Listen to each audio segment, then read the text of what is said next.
Hello and welcome to Lost Love Chronicles. Dear listeners, before we get started, drop a quick hi in the comments and let us know where you're tuning in from. Also, if you have any suggestions for us to make the channel better, please let us know. Now let's start with the story. It was early July, 1960, just a few days after the 4th of July holiday. I was busier than ever. Erica and I were preparing to get married in mid-August. I was pushing myself hard to grow my firewood delivery business while still handling much of the driving myself. From the very beginning of working together, Cousin Brady and I had been trying to establish new guidelines to manage the changes in our relationship now that business was involved alongside family ties. We both recognized that things needed to shift to accommodate this new dynamic. As the business started to thrive, Brady and Teresa began to question whether I was taking advantage of them. I didn't see it that way. I truly believed my efforts were helping them as much as, if not more than, helping me. When we were kids, Brady had always dominated me, largely due to his age and greater physical strength. He could usually get his way through force or intimidation. But now that I was fully grown, I no longer felt obligated to yield to him. My new attitude was starting to concern Brady, especially regarding how others might perceive our evolving working relationship. On top of that, Brady was uneasy about our separate financial positions. My sales were expanding, and he was well aware of how much I was earning on each cord of firewood delivered. My business was straightforward and required little upfront investment. My money was tied up only as long as it took to make deliveries and receive payment.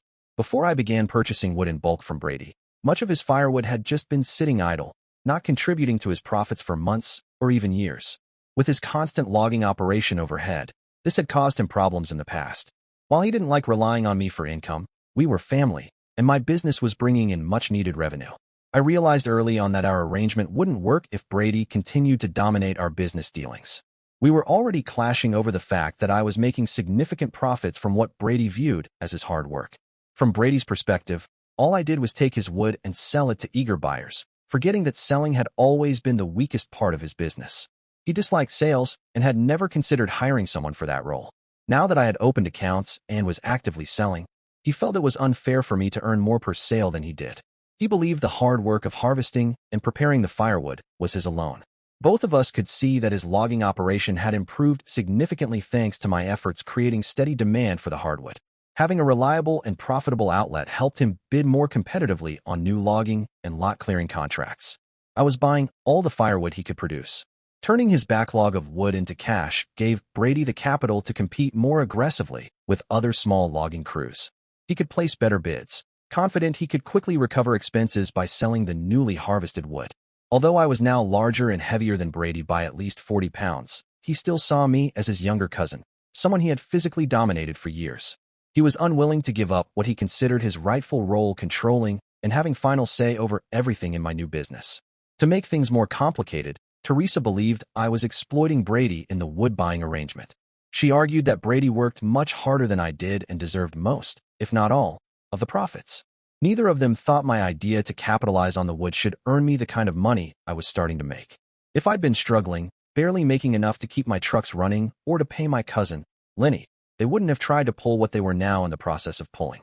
I was already paying him more for his wood than his current asking price for the product. He'd sell the same wood, more cheaply, to a total stranger, anyone who might happen to drive by his farm and see the sign that he had posted that announced he had cut firewood for sale. Even paying him more than he was asking for the wood, I was doing very well for myself. I certainly wasn't taking advantage of Brady, though. I had already had several other logging operators offer me the same kind of wood I was buying from Brady, and for a lot less money than I was paying for it now. Out of a sense of family loyalty, though, I continued to only buy my wood from Brady. For the past month or more, most mornings when I'd come out to Brady's farm to pick up the wood for that day's delivery, Brady would either do or say something to try to let me know that he was still the one who was in charge. I didn't like having to deal with anyone's belligerent attitude, although I admit this was especially true if it was Brady. To my way of thinking, my business idea had probably saved Brady from having his logging operation go under. He should be happy that we'd found a way for him to stay in business and keep his farm. I'd borrowed money from my parents to prepay him for the first loads of what I was buying. Without that advance from me, he told me he hadn't known how he was going to get his family through the winter season. He was worried about losing his farm. In the very beginning, before he knew that my idea would be so successful, he and Teresa were both expressing their gratitude for my assistance. In a matter of a few short months, I'd gone from being their rescuer to being an exploiter. Maybe it was human nature to want to maintain relationships where you're the person on top. Now that things were going well for me, and both of us were managing to earn much more than our expenses, Brady was trying to change my firewood delivery business into our firewood delivery business. He had also made it very clear that he was definitely expecting to be the senior partner in any restructured business agreement we might, eventually, strike. Jackson, I've been talking about things with Teresa, and we both think we might need to hire ourselves another firewood delivery guy. Not to squeeze you or cut you out of anything, just to keep us from having all our eggs in one basket, like what we're doing now with having just you. I could tell that Brady had rehearsed this opening salvo of his. This was a much more confrontational approach than any he'd attempted before. I already knew he was trying to force me to give him half of the firewood sales profits I was earning. How's that supposed to work for me, Brady? I'm already buying everything you can cut. Does this mean you don't care if I go out and make my own deals with other logging outfits? I think Mr. Gracia still has more wood than he can dispose of over at his place. I know he was asking my old man why I never came to see him after I started selling wood around this area. I guess you could do that, Jackson. That would be up to you. You know he cheated me, right? How would it look if you started doing business with a guy who went out and screwed over someone in your own family? You think Uncle John would think it was all right for you to go and do something like that? Brady was right about that. When my father had told me that Mr. Gracia had approached him, he'd also told me what he'd told Mr. Gracia in reply. You've got some nerve even talking to me after what you did to Brady Blackwell. Get away from me, you creep, before I forget that you used to be someone I liked and respected. My dad was like that. Family loyalty meant everything to him. If someone hurt anyone in the family, he was now an enemy. It was very clear-cut and simple with him. I wouldn't want to try to explain to him why I was doing business with anyone who'd hurt Brady. Brady knew this and wasn't above using that against me either. Maybe not him then. I know lots of other small logging crews though. I don't think I'd have any problem buying as much firewood as I needed, not if I drove around and really went looking for it. I would probably get it for a lot less than what I'm paying you. Don't you go and push this idea of yours so far that you won't leave me any other choice but to start doing business with your competition. I guess that's it then, Jackson. I'll keep on supplying you until the end of the month. After that, you can go try to make your own deal somewhere else. Don't try coming back to me later, after you find out you've gotten yourself in a bind. You mean me coming around like you did over at my house before, when you managed to get my father to go to bat for you and your crew about getting some work out at the sub-base? You can't have it both ways, Brady. If you want us to stop helping each other, I'm all right with that. But don't try to put me out of business just because you're jealous of what I've been building on my own. When I left Brady's farm that day, my thoughts were not very optimistic. I was sure that most of the family would side with Brady and Teresa. Most of them had no idea how much my creating a market for Brady's wood was helping Brady and Teresa to succeed with their own business.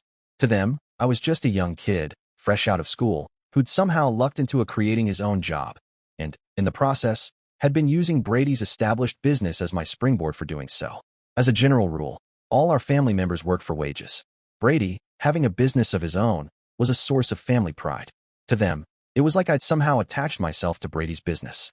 If I went out now and started buying my wood from anywhere else, to them it would seem like I was turning around and taking advantage of Brady after he'd been the one who'd given me my start in the first place.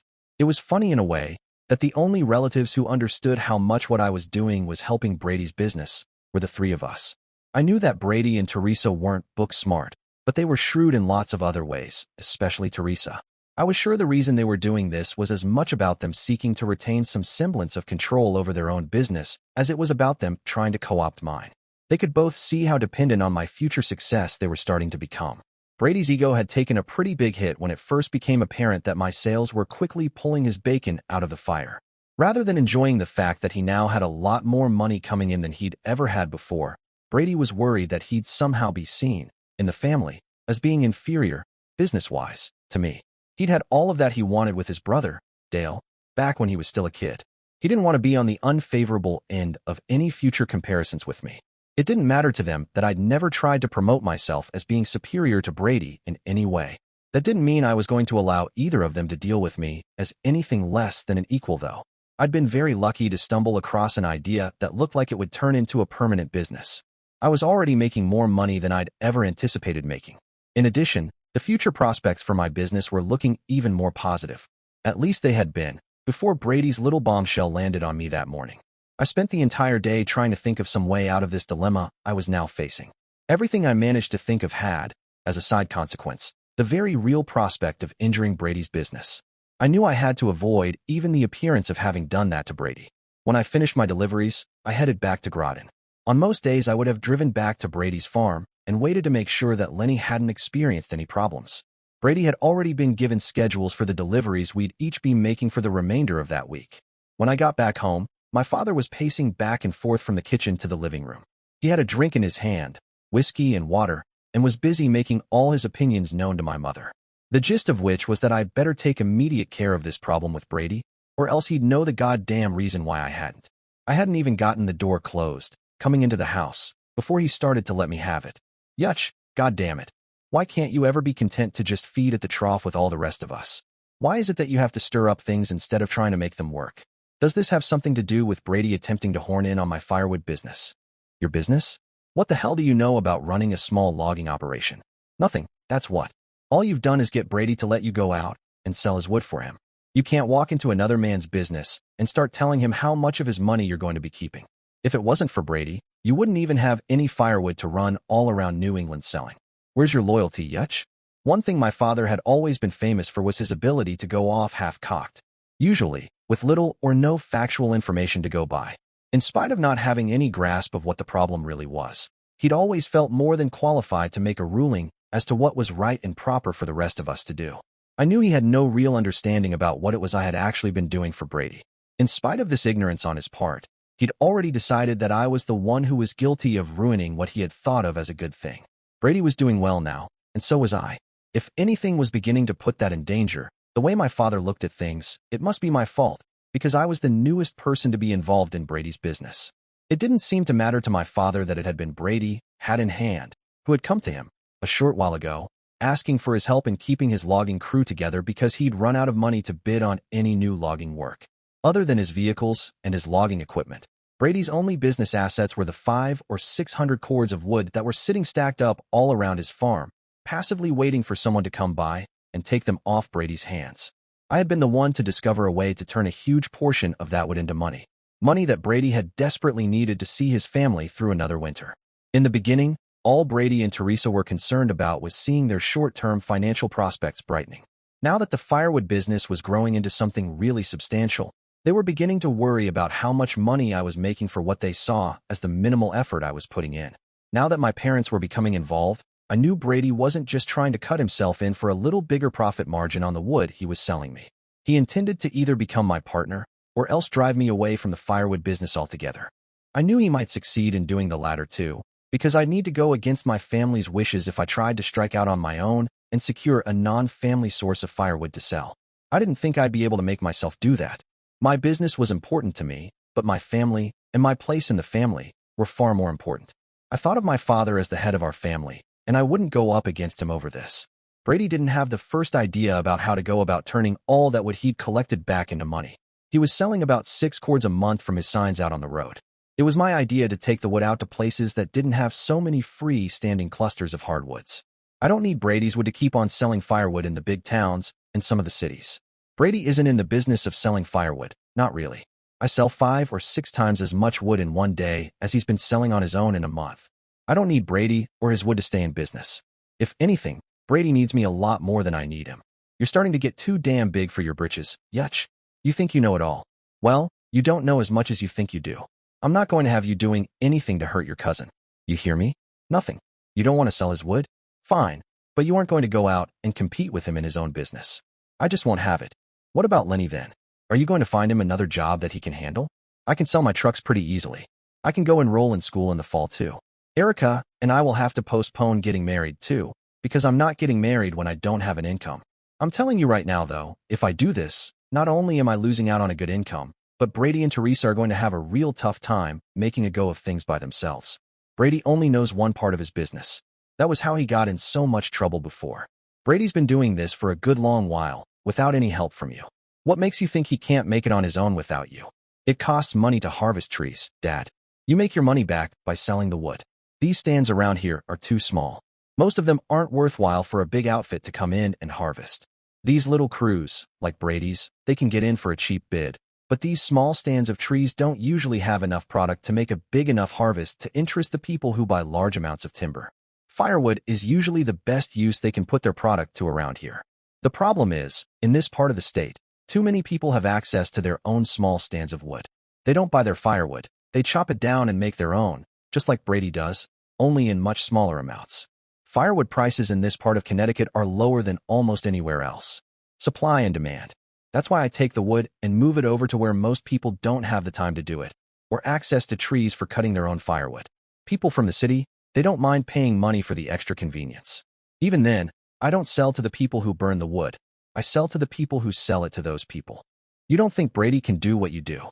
I heard the doubt my father now was having. Brady had never impressed any of us with his business skills before. He impressed us with his work habits and with his determined perseverance.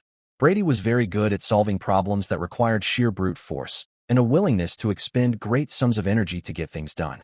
I think we both know that Brady isn't very comfortable with selling. He's not much of a talker. He could probably find someone to handle the wood sales for him, but I doubt anyone would do a better job than I do, especially if he tries to keep all the profits for himself. There's a strong chance he won't be able to keep the business as profitable as it is now. Brady doesn't seem worried about replacing you, Yutch. That's a big reason I'm trying to address this early, before things get to a point where it can't be resolved between you two. Since you're planning to set up your own place, this isn't the time to be stubborn.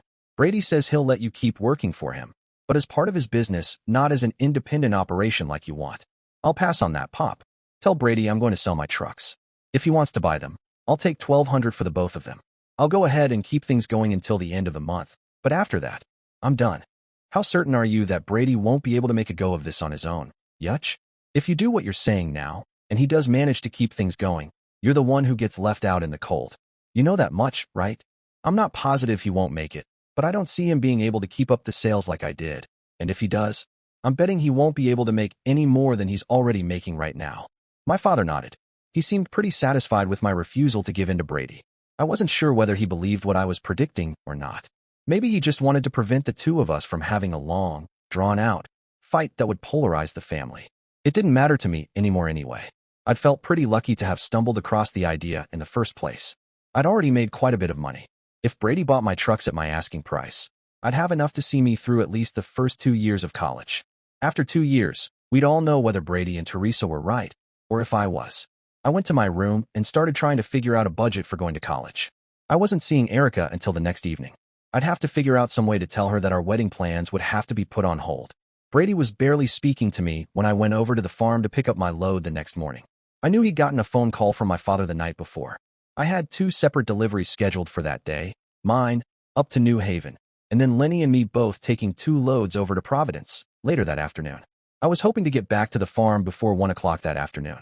I was just getting ready to leave after I got loaded up when Teresa came out of the house and over to my truck. Jackson, you've got Brady all upset now. Why do you have to be so stubborn about this? Look, Terry, I'm not the one trying to make changes. You guys are. I just hope this doesn't end up putting you and Brady out of business in addition to it already costing me my business.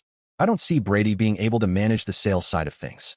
It would be a terrible thing if this turned out to be a disaster for all of us. You could just give him what he wants. That's what I am doing. He wants it all. Both of you do. This is greed, pure and simple. I thought up a way that made all of us some money, and now you both want the money you're making, plus most of mine. I won't work for Brady, and I know I can't compete against him because he's family. After you guys go broke, if you ever do, then I can come back from school and set this up again, using somebody else to supply the wood for me. Why should you make more than us, Jackson? You do, you know? You don't have our overhead, so most of what you get is pure profit. You know how hard Brady works. He takes most of the risks too. What makes you so special that you should make more than we do? What I do is what makes you guys money, Terry. You both seem to have pretty short memories. I remember Brady working just as hard as he does now, and then him sitting in our kitchen and telling us that he was pretty certain he was going to lose this farm. The only thing that has changed since then was me taking a chance on being able to sell the wood up in the cities. I wasn't sure I could sell any of it, or even if I could, whether I'd make enough to cover my expenses. You and Brady both know your wood isn't the only wood I can sell, and that's why you've brought my father into this. I already know I can sell firewood for a profit. Now, we're going to find out if you and Brady can find someone who can replace me. If you can, then you need to find out if you can do it cheaper than I'm doing it for you now. You better hire someone in the family too, because if you find anyone as good at selling as I am, he'll be smart enough to know he can make a lot more by going off on his own and selling whatever firewood he can get for the least amount of money. You two are just going to end up creating your own competition. I left her standing there beside where my truck had been parked as I put it in gear and drove back out to the road. I knew that Teresa usually didn't let her emotions cloud her judgment. Certainly not as often as Brady did. For Brady, it was more about who was going to be in charge. Teresa was more practical. All I'd done was introduce her to the possibility that this move might backfire on them too, leaving all of us worse off than we were before. I got back in time to reload and head up to Providence, not too long after Lenny had come in and gotten the other truck loaded. Brady still wasn't saying much, but I could see, from his facial expressions, that he was worried about something. I left, believing that my earlier conversation with Teresa might have accomplished something worthwhile. I didn't get back from my afternoon delivery until almost 8 that evening. I called Erica as soon as I got home. We went out for some steamed clams and chowder over by the point. I was working my way up to telling Erica that we were going to have to delay our wedding for a while. It had seemed simpler to do when she wasn't sitting right there in front of me. Baby, I've got some bad news to tell you. We had finished eating, and I wanted to get this over with while we were still out in public. Not that Erica would be inhibited much by this. It looks like Brady and Terry have decided that they don't need me to help them sell firewood anymore. They're hiring someone else to do it, and my family doesn't want me going out and trying to compete with them. I guess I'm going to take some of the money I've been making and go back to school for a while. This means we can't go ahead with the wedding for right now. Nice try, Jackson. You were doing really well, right up to where you got around to that thing about us having to postpone getting married. The invitations have already gone out. We can still get married. My father will help us out if we need him to. Do you think anyone else can do what you did? Aren't they taking a big chance by doing this without knowing if it's even going to work out better for them? We spent another hour talking about my business and about Brady and Teresa. Erica seemed to think like I did, that Brady and Teresa were both discounting how difficult it was going to be for someone else to go out and open up new accounts. It hadn't been that difficult for me, but I'd had my grandfather's help in getting my first big sale. After that, I had enough money coming in to allow me to run around soliciting for new business. I didn't believe I was a great salesman or anything, but I knew I was probably more persistent than most sales types were. I also was pretty good at coming up with reasons why these wholesalers should buy from me. I stressed my delivery dependability and the excellent quality of the firewood we were selling for the relatively low costs that were involved. People hadn't exactly been jumping up and down when they first learned that I'd come around to sell them a truckload of firewood. By the time I took Erica back home, she'd almost convinced me that we could still go ahead with our wedding. I told her I'd give it some thought, even though I was afraid of the idea of being married and unable to support her as well as she was used to being supported by her father. When I proposed to her, I'd been confident that my economic prospects were bright. When I got back to the house after seeing Erica home, both my parents were waiting up for me. The first thing my mother wanted to know was whether I'd called off the wedding. We're thinking about it right now. We'll make a final decision on that soon. Erica wants us to go ahead with the wedding. I think we should wait. Your father talked to Brady again tonight.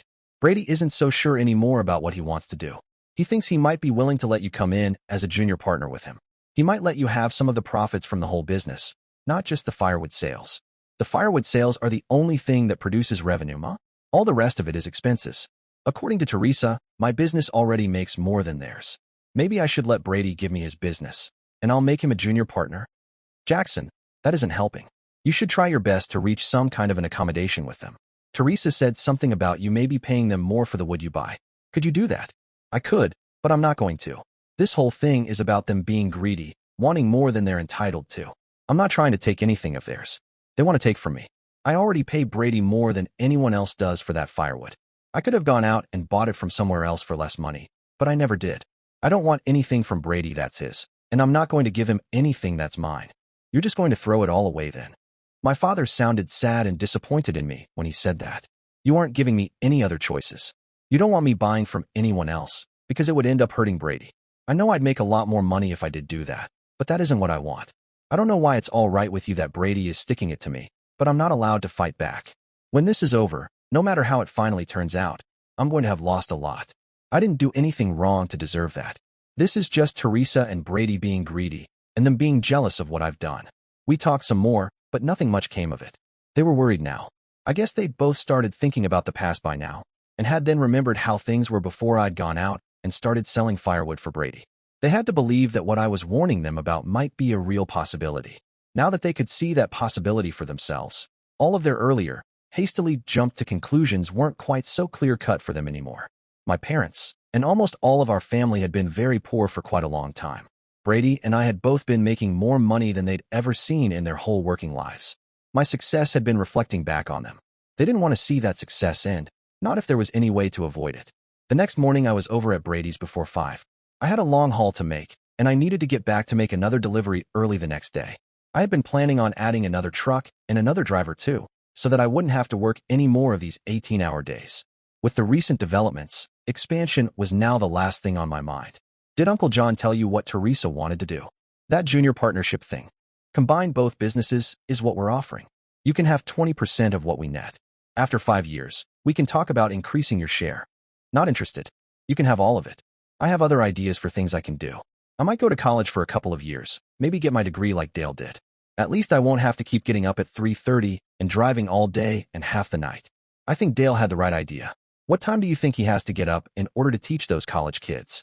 Maybe 8:30 or so. I was throwing Dale up to him because I was very angry with what he was trying to force me to do. I would be willing to bet that neither of us had mentioned Dale's name out loud to the other in about 5 years. Teresa said we could also work things out in a different way. Maybe increase the price you pay for the wood. Brady, you don't get it. We both know I'm already paying you more for the wood than anyone else ever would. I'm paying more than you're asking as it is. You want to be the boss, but I won't work for you. You want part of my profits, but I won't give them to you. You want me out so you can try to take what I already had. I'm not sure, but I don't think you'll succeed in that either. The problem is that you're good at things I'm not good at, and I'm good at things you aren't good at, or else just won't do. At our best, we support each other and help cover each other's weaknesses. At our worst, like right now, we're probably going to ruin the best chance either of us is likely to get. In a way, I feel lucky because I don't really have much to lose, and no one depends on me for food, clothing, or shelter. If I fail, only I will suffer the consequences. I won't give up, Brady, and without me out here selling all this wood so you can keep bidding on jobs, I'm not sure you'll be able to keep your business profitable once I'm gone. You think like that, Jackson? I wasn't doing so bad before, and I'm in pretty good shape now that I've turned over a lot of the inventory that had been piling up. Even if I had to cut back to half of what we're doing together now, we'd still be getting by. If we did more than half, we'd probably end up making about what we do right now. You might not want to keep trying to piss me off, Brady. Right now, I'm ready to walk away from what I've worked pretty hard to build up. I'm agreeing to do this out of respect for both my parents, and because of their expressed wish that you and I don't end up hurting each other by competing. We both know, though, that I could buy more wood than I'm getting from you, and all of it for at least $2 a cord less than what I'm paying you right now.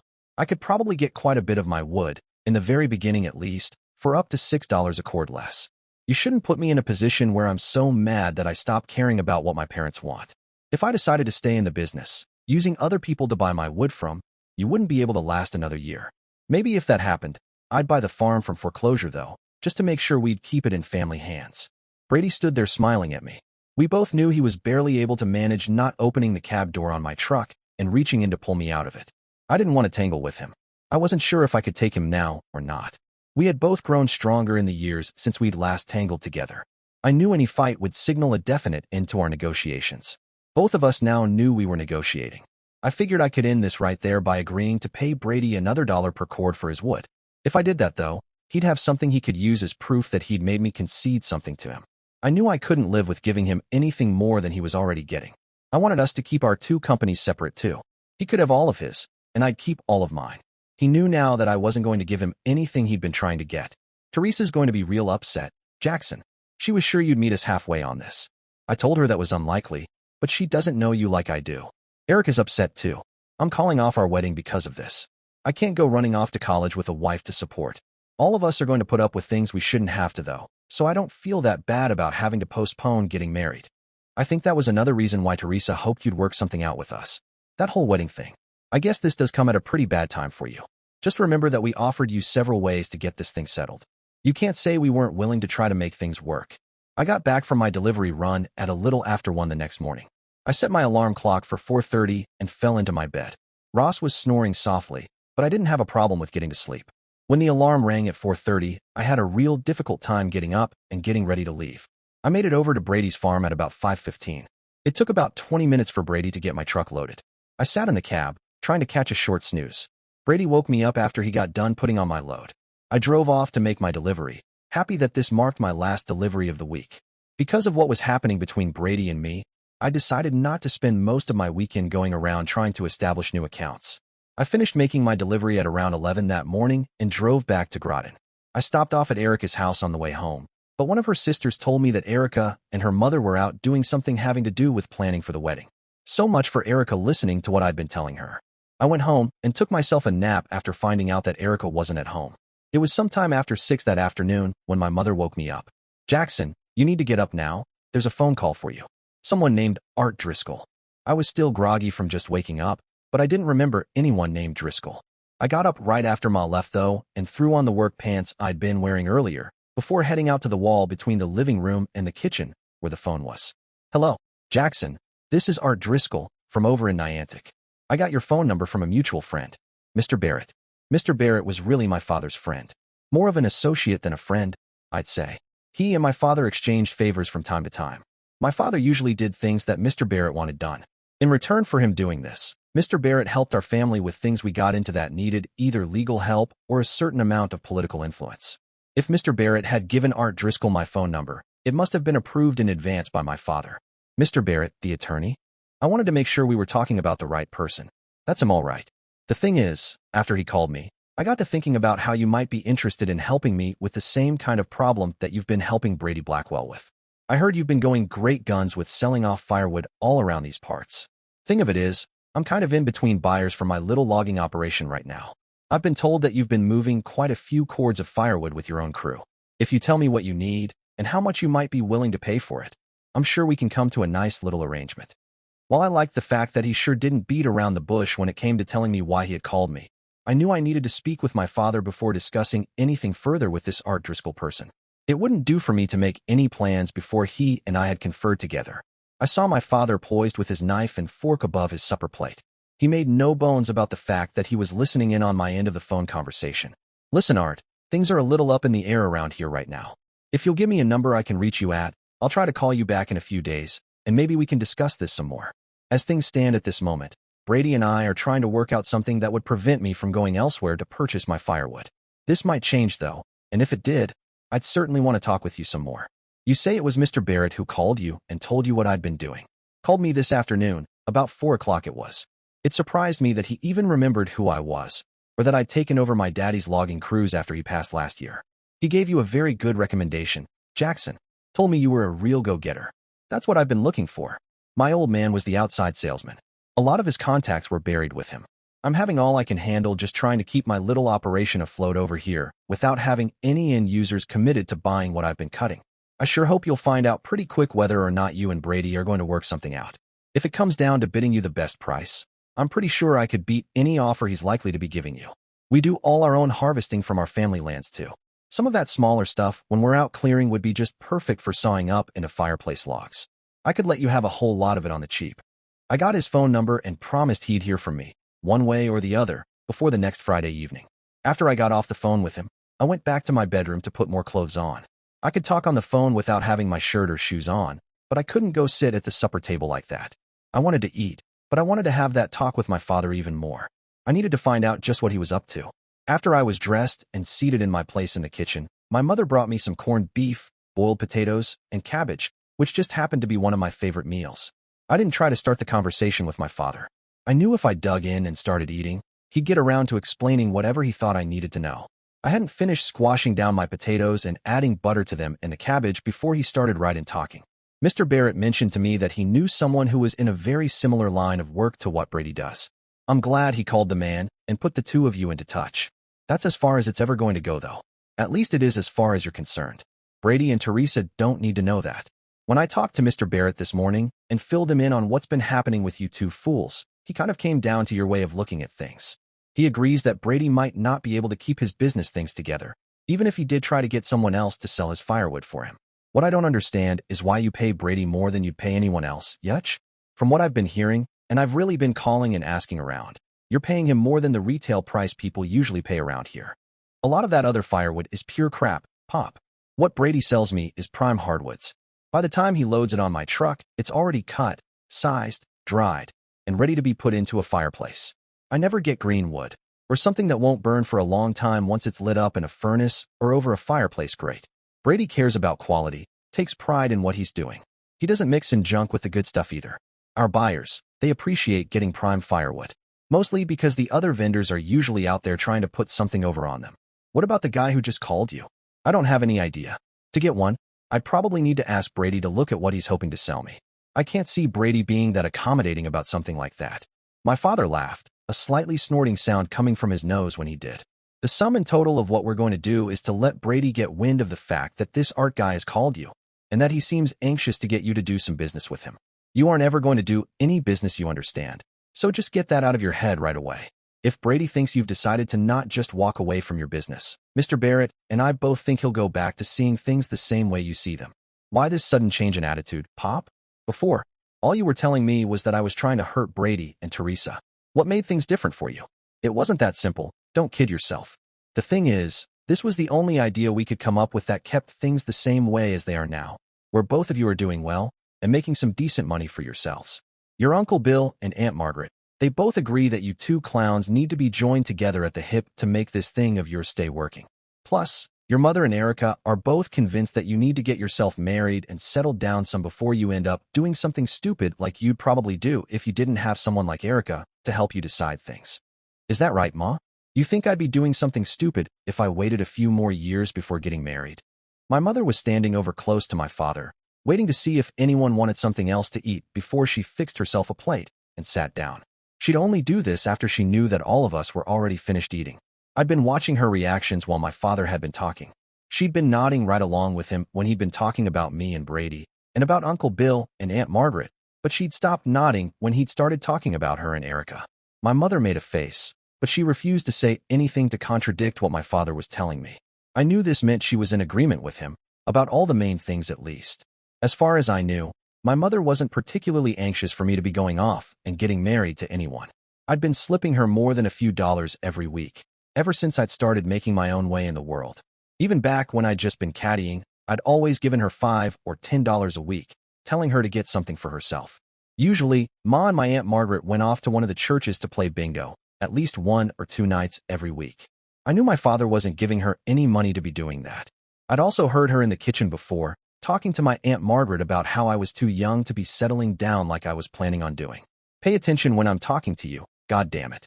You have the attention span of a gnat. What we've decided, Mr. Barrett and me, is to light a little fire under Brady's butt. I'll get the word out to him tonight, that we're all worried that you've decided to strike off on your own, in spite of what we've all been telling you. We think he'll decide to go back to towing the mark as soon as he finds out you might be thinking about going into business with some of his direct competition. Brady's no dummy, you know. He'll be able to figure out what's better for him in the long run. It was clear, just from the expression on my father's face as he spoke, that he still believed he was the one calling the shots in both Brady's and my life. Brady and I were both grown men, yet he treated us like we were still inexperienced kids. What I had been realizing all along was that Brady and I needed to change how we interacted. I couldn't keep letting him try to control the terms of our business dealings. And if that was true between Brady and me, it was even more true regarding both of us and my father. There he was again, positioning himself as the ultimate authority on what Brady and I should be doing. I didn't say anything to him after that. When I was through eating, I went out to my truck and drove over to Erica's house. This time, she was home, and we sat in the living room with her parents for a few minutes before heading out to have some private time for ourselves. Things with Erica's mother and me had never been too good. She thought I was way beneath Erica when it came to class, culture, and breeding. It galled her that Erica didn't share her opinion of me. Erica liked to say things to rub her mother's nose in the fact that she and I were physically intimate. I might have had my doubts about how anxious my mother might or might not be to see me married to Erica, but I didn't have any doubt at all about Erica's mother. She never tried to hide her disapproval of me. I never tried to hide the fact that her opinion meant little or nothing to me. We didn't spit every time we came into each other's presence, but we didn't try to disguise the obvious truth that we didn't like each other either. Fortunately, Erica's father and I got along quite well. Between him and Erica, they kept a sort of uneasy truce from erupting into all-out war. Jackson, Erica was telling us that you want to call off the wedding because you're soon to be out of work? Mrs. DePaul was smiling widely when she said this, obviously hoping I would confirm what she'd heard. I let Erica have her full minute of intense glaring at her mother before I answered her question. I thought about doing that. It seemed like it would be the only decent thing I could do. Of course, that was before Erica told me that you and Mr. DePaul have plenty of money yourselves already and lots of extra room in this big old house. When she reminded me that we could always move back into her old bedroom if things ever get too tight for us, I stopped worrying so much. We'll probably be all right for a while ourselves, though, as long as Erica doesn't get herself knocked up too soon and lose out on that waitress job she's been looking into. I'm not that old-fashioned, you know. It wouldn't bother me at all to be living off of Erica's wages if I needed to do it. As far as living here goes, all we'd need to change would be to get a lock put on that bathroom door so you wouldn't keep barging in on us when we're playing together in the shower. Erica and her father laughed. Mrs. DePaul got up and left the living room. We waited a minute to see if she'd be coming back or not. Then we left to go out for a drive. Poor mommy. She loves planning our wedding, but she hates the idea of me marrying you. I still don't know why she doesn't see how perfect you are for me. Wouldn't it be perfect if I ended up getting pregnant as soon as we got married? She'd hate that more than anything. I wish we could sneak back to the house and listen to what she's telling Daddy right now. He's going to be in so much trouble because he was laughing at what you told her. Poor Daddy. My father has been plotting with a friend of his to try to get Brady and Teresa to stop trying to run me off. I guess some other people have figured out that what I've been saying would happen might be right. They've decided that Brady and I should keep working together. That's good, right? Good that we should keep working together, but bad that people are treating us like kids who need to be forced into doing what the grown-ups want. I'm getting tired of having so many people thinking they can tell me what to do. You shouldn't let anyone make you do anything you don't want to do, Jackson. Except for me, of course, but I'm going to be married to you, so you know I'll only want what's best for us. Erica and I went over to a place I knew and parked for a while. Ever since we'd started spending time together, Erica had really come alive. She had less patience for waiting than I did, and I hoped it wasn't just a passing phase. I loved her enthusiasm. She still enjoyed role-playing games, even now that we were actually doing things together. I didn't bring her back home until just past midnight. She had convinced me to leave 2 noticeable marks on her neck, one on each side, right under her ears. She said if I didn't, she might ask someone else to do it. After I did, she admitted she might have been bluffing. I wasn't sure if I believed her. I spent most of the weekend thinking about what had already happened and about what my father was up to. In some ways, I was ready to give up on my business. I really liked Brady and Teresa a lot, and even though I had some hard feelings about what they were trying to do, they were still family people I was used to rooting for, not against. I knew my father was trying to do what he thought was best for all of us. I didn't like the idea of him manipulating things around in order to get his own way with Brady. This was really just something that was between Brady, Teresa, and me. If Brady was forced to back down because of what my father was arranging, then he and I were even less likely to be able to work out something permanent that we could both live with. It was really only the two of us who could decide how we needed to treat each other.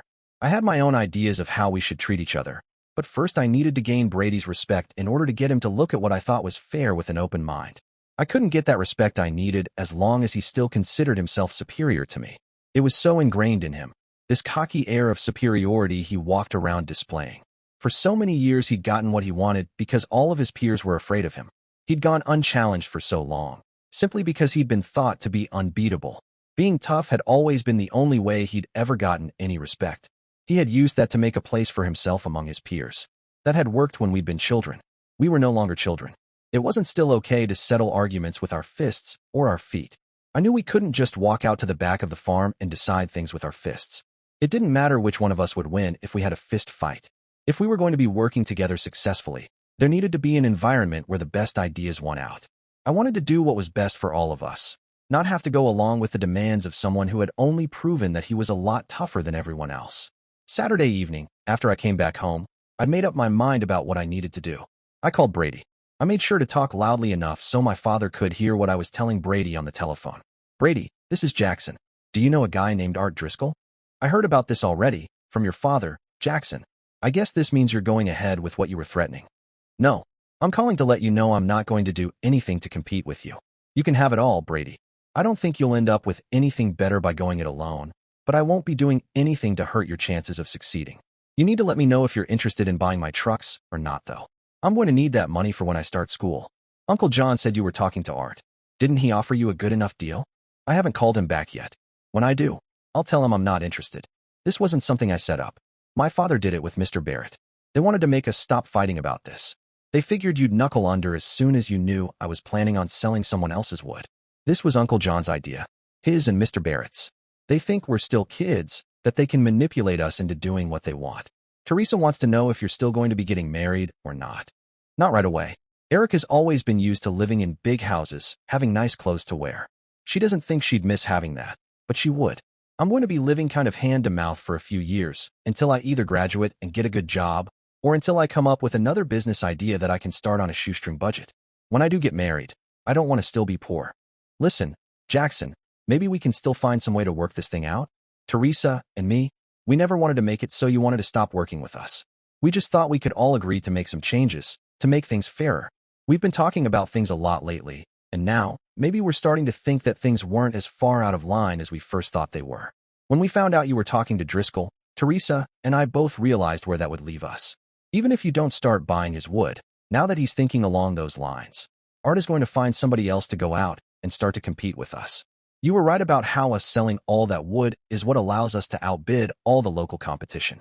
What we were thinking now is what might happen if one of the big outfits decides they want to get into taking some of their clearing cuts and start selling their own firewood to the heating and oil distributors. We couldn't compete with anyone big. We don't have the resources to do it. Now we know we need to try to make hay now, while we aren't faced with that kind of competition.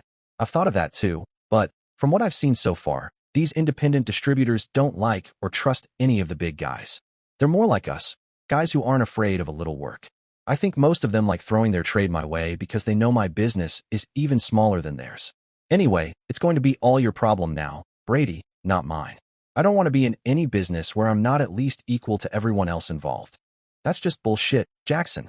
How can you say you aren't our equal when you're the one making more than we are out of this whole deal? There are lots of ways to not be equal, Brady. For instance, having someone telling you that you have to do what they want, or else they'll run right out and replace you. How is it being equal when someone can threaten to replace you anytime they want to? You wouldn't listen when we tried to get you to be more fair with us. Besides, you're the one who said you could buy your wood from somewhere else and save some money. Where would that leave us then? It leaves you right where you were before I bought that truck from Uncle Donald and started buying wood from you. You don't like it that I'm making money. You think you should make it all. I've got some news for you, Brady. If I wasn't making money selling your wood, I wouldn't spend so much of my time doing it. I make the money I make because I found something that people think they need, something they're willing to pay my price for. I'm not making my money because I made you discount the cost from what you'd normally charge Joe Shit the Ragman for that wood. I'm making it because I went out and found some people who would pay me the price I needed to get to make it worth spending my time and energy to sell and deliver it. They decided that paying my asking price was a good deal. It left them in a situation where they could pay me what I needed and still make enough money reselling the wood to their own customers. You make enough that it wouldn't kill you to share some of that with us. Teresa doesn't think this logging business is going to last forever. We need to put something away for the time when there are no more lots that need clearing. Right now, we're getting by okay, but what happens if I get hurt, or if we can't find any new jobs to bid on? Get some insurance, or else start living on less than what you're making. That's how the rest of us protect ourselves, Brady. I don't understand why you and Teresa think you should suddenly get to be my partners in order to solve your security fears. Why aren't you asking the people who let you clear their land to take less for that? You don't do that because they'd tell you to pound sand if you did. All I can figure is that you're like my old man, and you think I'm still some child. Maybe you believe you can come to me and take anything I have away from me, just like you used to do when we were kids. That isn't what I think, Jackson. This isn't taking. This is just us asking you to be a little bit fairer with us. My father is right about one thing, Brady. You were in the wood business first, and I shouldn't go out and set myself up in competition with you. That's the only reason why I'm letting you take away this one last thing of mine. After this time, though, I won't just be standing by and letting you do that to me anymore. I put the phone into the handle on the wall. I looked over at my father to see if he had anything he wanted to tell me about what he'd been listening in on for the past few minutes. Instead of being angry or starting to yell at me, he sat in his chair smiling his big smile, obviously pleased. What's so funny, Pop? You, Yutch. You and that harebrained cousin of yours. Did you really think I was stupid enough that I didn't already know how the two of you think? Instead of being mad at each other now, you're both mad at me. Problem solved. The problem is solved all right, but only as long as what you were trying to have happen was having Brady and Teresa going it alone again in their business. I hope that was it, because that's what's going to be happening now. I'm done with this. I really don't want to work with him anymore. Now, I was the one that was smiling at him. I knew he already knew I hadn't been fooled by his little ploy. He'd been using that same trick on all of us kids since back when we were all little. He'd make all of us mad at him, so we'd cooperate with each other, uniting against a common enemy. Did you do all of this to get out of marrying Erica like you promised? That came out of left field, surprising me that he'd changed the subject so abruptly. Do you really think I'd pull a stunt like that? Did you? Not exactly. I mean, I'm still marrying her. Probably on the 12th too, just like we've planned all along. I can't be positive about the date though, not until after I find out what Teresa and Brady are going to be doing. I thought you already told them they could have everything? Didn't you mean it? I meant it. Now, I'm going to have to wait to see if they still want it now that they have it. I give them about 2 weeks before they come looking for me again. When I turned away from him to go to my bedroom, I wondered how he liked knowing that I was now manipulating him. I didn't feel guilty for having done it either. Even if all of this ended up turning out just the way I wanted it to, I wasn't going to be any better off, and I'd still be mad at all the aggravation I'd been caused. Over the years, I'd watched as at least 100 of these little dramas had unfolded within our family. My father had been right in the middle of most of them, and had either instigated them on his own, or had been busy adding fuel to a fire that was already ablaze. He liked stirring up trouble in the family, especially among all his in-laws. I started calling all my regular customers, telling them I was getting married soon, and letting them know I'd be unavailable to make any more deliveries until the end of August. Lenny was still working at the golf course as the caddy master, but they had already told him it would be his last season, since they were switching over to carts and completely doing away with caddies. They had these new pull carts at the course now, and half the players were already electing to pull their own bags. Since getting this news, Lenny had been in a somewhat depressed state.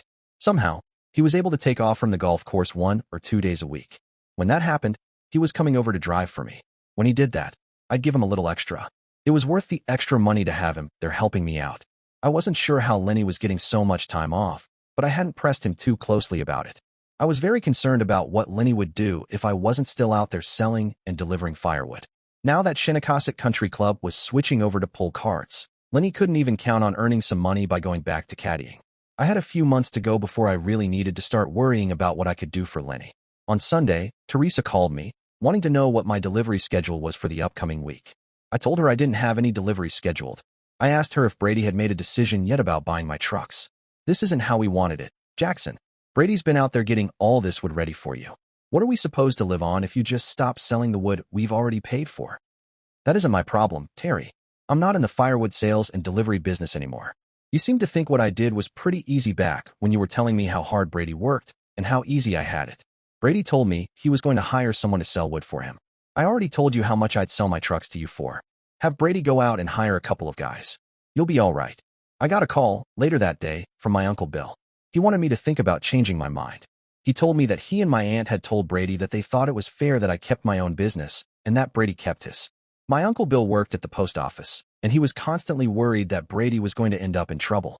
Brady had taken great satisfaction, over the last few years, by proving to his father that he wasn't going to end up anything like the way that Uncle Bill had been predicting. By Tuesday, my mother and my father were both giving me hell about being so stubborn. My mother was pulling out all the stops, saying whatever she could to try to make me feel guilty about leaving my cousin in the lurch like I had. Reading between the lines of what she was saying, I gathered that Brady hadn't found anyone yet who wanted to drive around, at his own expense, looking for people to buy Brady's wood. I knew Brady was too cheap to ever offer to cover anyone's expenses. I listened to my mother, letting her make her case before I told her I was no longer interested in being in the firewood business. This was the first week I hadn't given her any extra spending money since I'd started selling the wood. It turned out to be the first week she didn't go off to the church to play bingo too. Erica and I went out Tuesday night. When I got to her house, she was all excited. Teresa had called her and had asked her to intercede with me about at least coming back to work long enough to sell off the wood that Brady already had cut, stacked, dried, and ready for sale. Erica thought I should do it. We were going to Reno for our honeymoon, and Erica said she wanted a good honeymoon, not something cheap, because we'd be scrimping to have enough to get an apartment to live in after we got back. When I thought about what she was asking, it made sense to me. I already had the honeymoon money saved up, but I was bored out of my mind from just sitting around doing nothing. Besides, I thought I'd have some fun and turn things around with Brady and Teresa. When I agreed to do it, Erica got even more excited, begging me to go into her house and give Brady and Teresa a call to tell them of my decision. Hey, Brady, this is Jackson. You decide about buying my trucks or not yet? I don't have any money for buying those trucks. Is that all you called about? No, actually it isn't. Erica told me that Teresa had called her. Something about you having too much wood laying around. She wondered if I might sell some for you. Are you going to? How much wood? And at what price to me? What do you mean what price? The same as always. Don't try to pull that shit on me, Jackson. You know what price. How many cords do you have ready? I'm not sure of the exact amount. Maybe 600 that are seasoned and ready. Another 200 that are still a little bit green. That's a lot. I can use 2 cords for Erica's house, and another 2 for Doris Cromwell. Shouldn't I get the same price as other people who come to the farm to buy wood off of you, though? I don't mind loading it myself. Don't you come out here if you think you can tease me and play your little games like that. I should have known you'd try to pull something like this. I don't need your business, Jackson. You can just stay away, and we'll get along well enough without your help. When I got off the phone, Erica wasn't smiling. Instead of coming back outside with me so we could go out to eat somewhere, she told me she had a headache and needed to cancel our date. I stood there looking at her. I was getting mad. Okay, you take care of that headache of yours. Call me when you're feeling better, or if you decide you need to cancel anything else. I turned and let myself back out. Erica was supposed to be on my side in this. I was fighting a battle here with Brady. How it turned out was going to affect how we lived for the next few years at least. I didn't like the idea of her thinking she could punish me because she didn't like the way I was treating my cousin. I didn't hear from Erica or Brady until the weekend. Erica called first on Saturday morning. She started in by asking me whether I had gotten over whatever it was that put me in such a negative mood the last time. I expect you to see my side of things, Erica. I don't like you thinking that you can get pissed off at me because I do something you wish I hadn't done. I won't stand for that. The call was over almost before it had begun. I'd been feeling tense and on edge ever since that night with the phone call to Brady and Erica's reaction to it. With her deciding to not talk to me for a while, I became even more tense. I was brooding in my bedroom about 2 hours later when Brady called for me. When I came to the phone, he didn't say hello or anything. He started right in with business.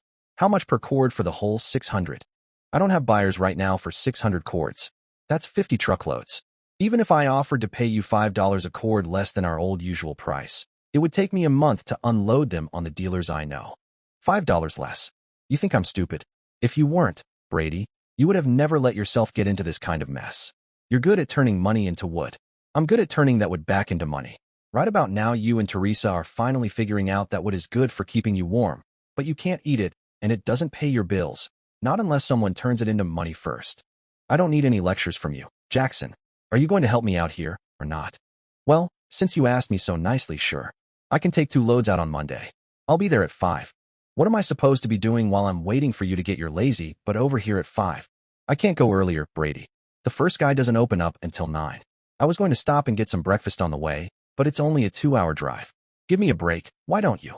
The next morning I made sure to get there at 4:30, but Brady was already out there moving my load into position for me. When I got out of the truck, he didn't say anything, and neither did I. While he was loading the truck for me, I went inside to take a leak and get some coffee. Teresa was already up and doing something in the kitchen. She said hi to me as I was pouring the coffee for myself. I said hello back to her. She handed me an invoice for the 2 loads I was picking up that day. It was at our old price, with a $120 deduction shown at the bottom.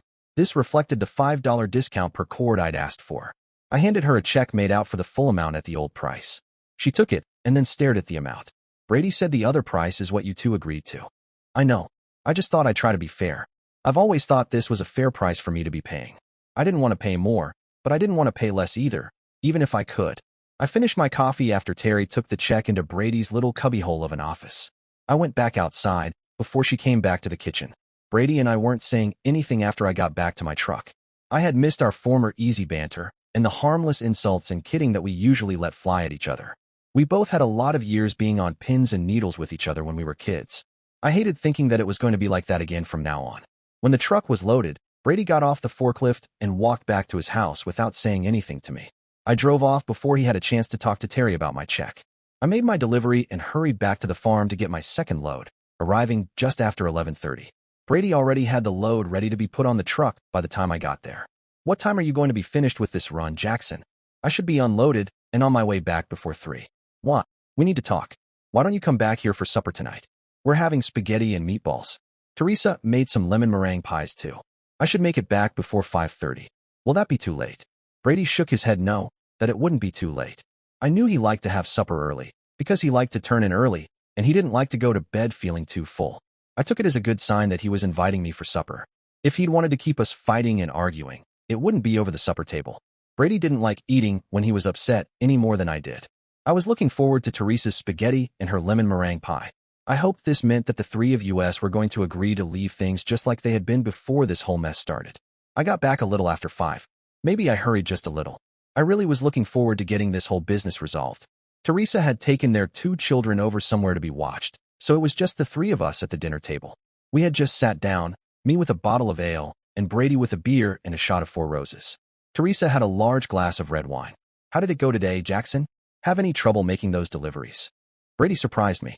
I thought the drinks were part of some toast he was going to be offering after we all had agreed to a ceasefire, truce, or whatever you wanted to call it. No trouble. It felt good to be doing something besides lying around doing nothing. How about you? Did you throw your back out doing all that loading today? I took it pretty easy today. Had a couple visitors this morning though. 2 guys who work for a big outfit upstate. The thing of it is, I sold them all the wood I have ready. Same price as you said you were going to pay me too. They said they'll take all the wood I can get ready for them. I talked to a few other guys that are in the business. These guys have been going around buying up all the wood they can lay their hands on. I took a long swig on the bottle, hoping to think of something to say once I got over the initial shock of hearing Brady's news. This was an unexpected development. The thing that bothered me the most was watching Brady and Teresa's smiles as they anticipated my reaction. I didn't want them thinking this news bothered me as much as it did. That's good then. To be honest, I didn't care much for having to get up so early again. I guess this means you won't have any use for those 2 trucks I'm trying to sell. No use at all. It looks like we're all set for that part of my business you were telling me I wasn't any good at. Brady drank down his shot, then chased it down with his beer, smacking his lips loudly after each sip. As he looked at me, he smiled with what I recognized as satisfaction over having proved me wrong in my estimate of his skills. Supper was good, but I was just a little off my usual appetite. I was upset, but I didn't want to give either of them the satisfaction of knowing for sure that I was. I had only a small piece of the lemon meringue pie, just enough to not let Terry know for sure that my stomach was tying itself up in knots. Just as I was getting up and telling them both good night, thanking them for the meal, Terry asked me what I was planning to do now that I wasn't selling their wood anymore. I'm not sure. Probably nothing until after Erica and I get back from our honeymoon. We'll have to wait and see after that. I might go to college, or else I might go find someone like Art Driscoll and see if he still wants to do some business with me. In a way, this is a good thing for both of us. We can all do what we know is best for ourselves, without worrying about how it might affect people we know and care about. I'm a little worried about Lenny, but I'll think of something.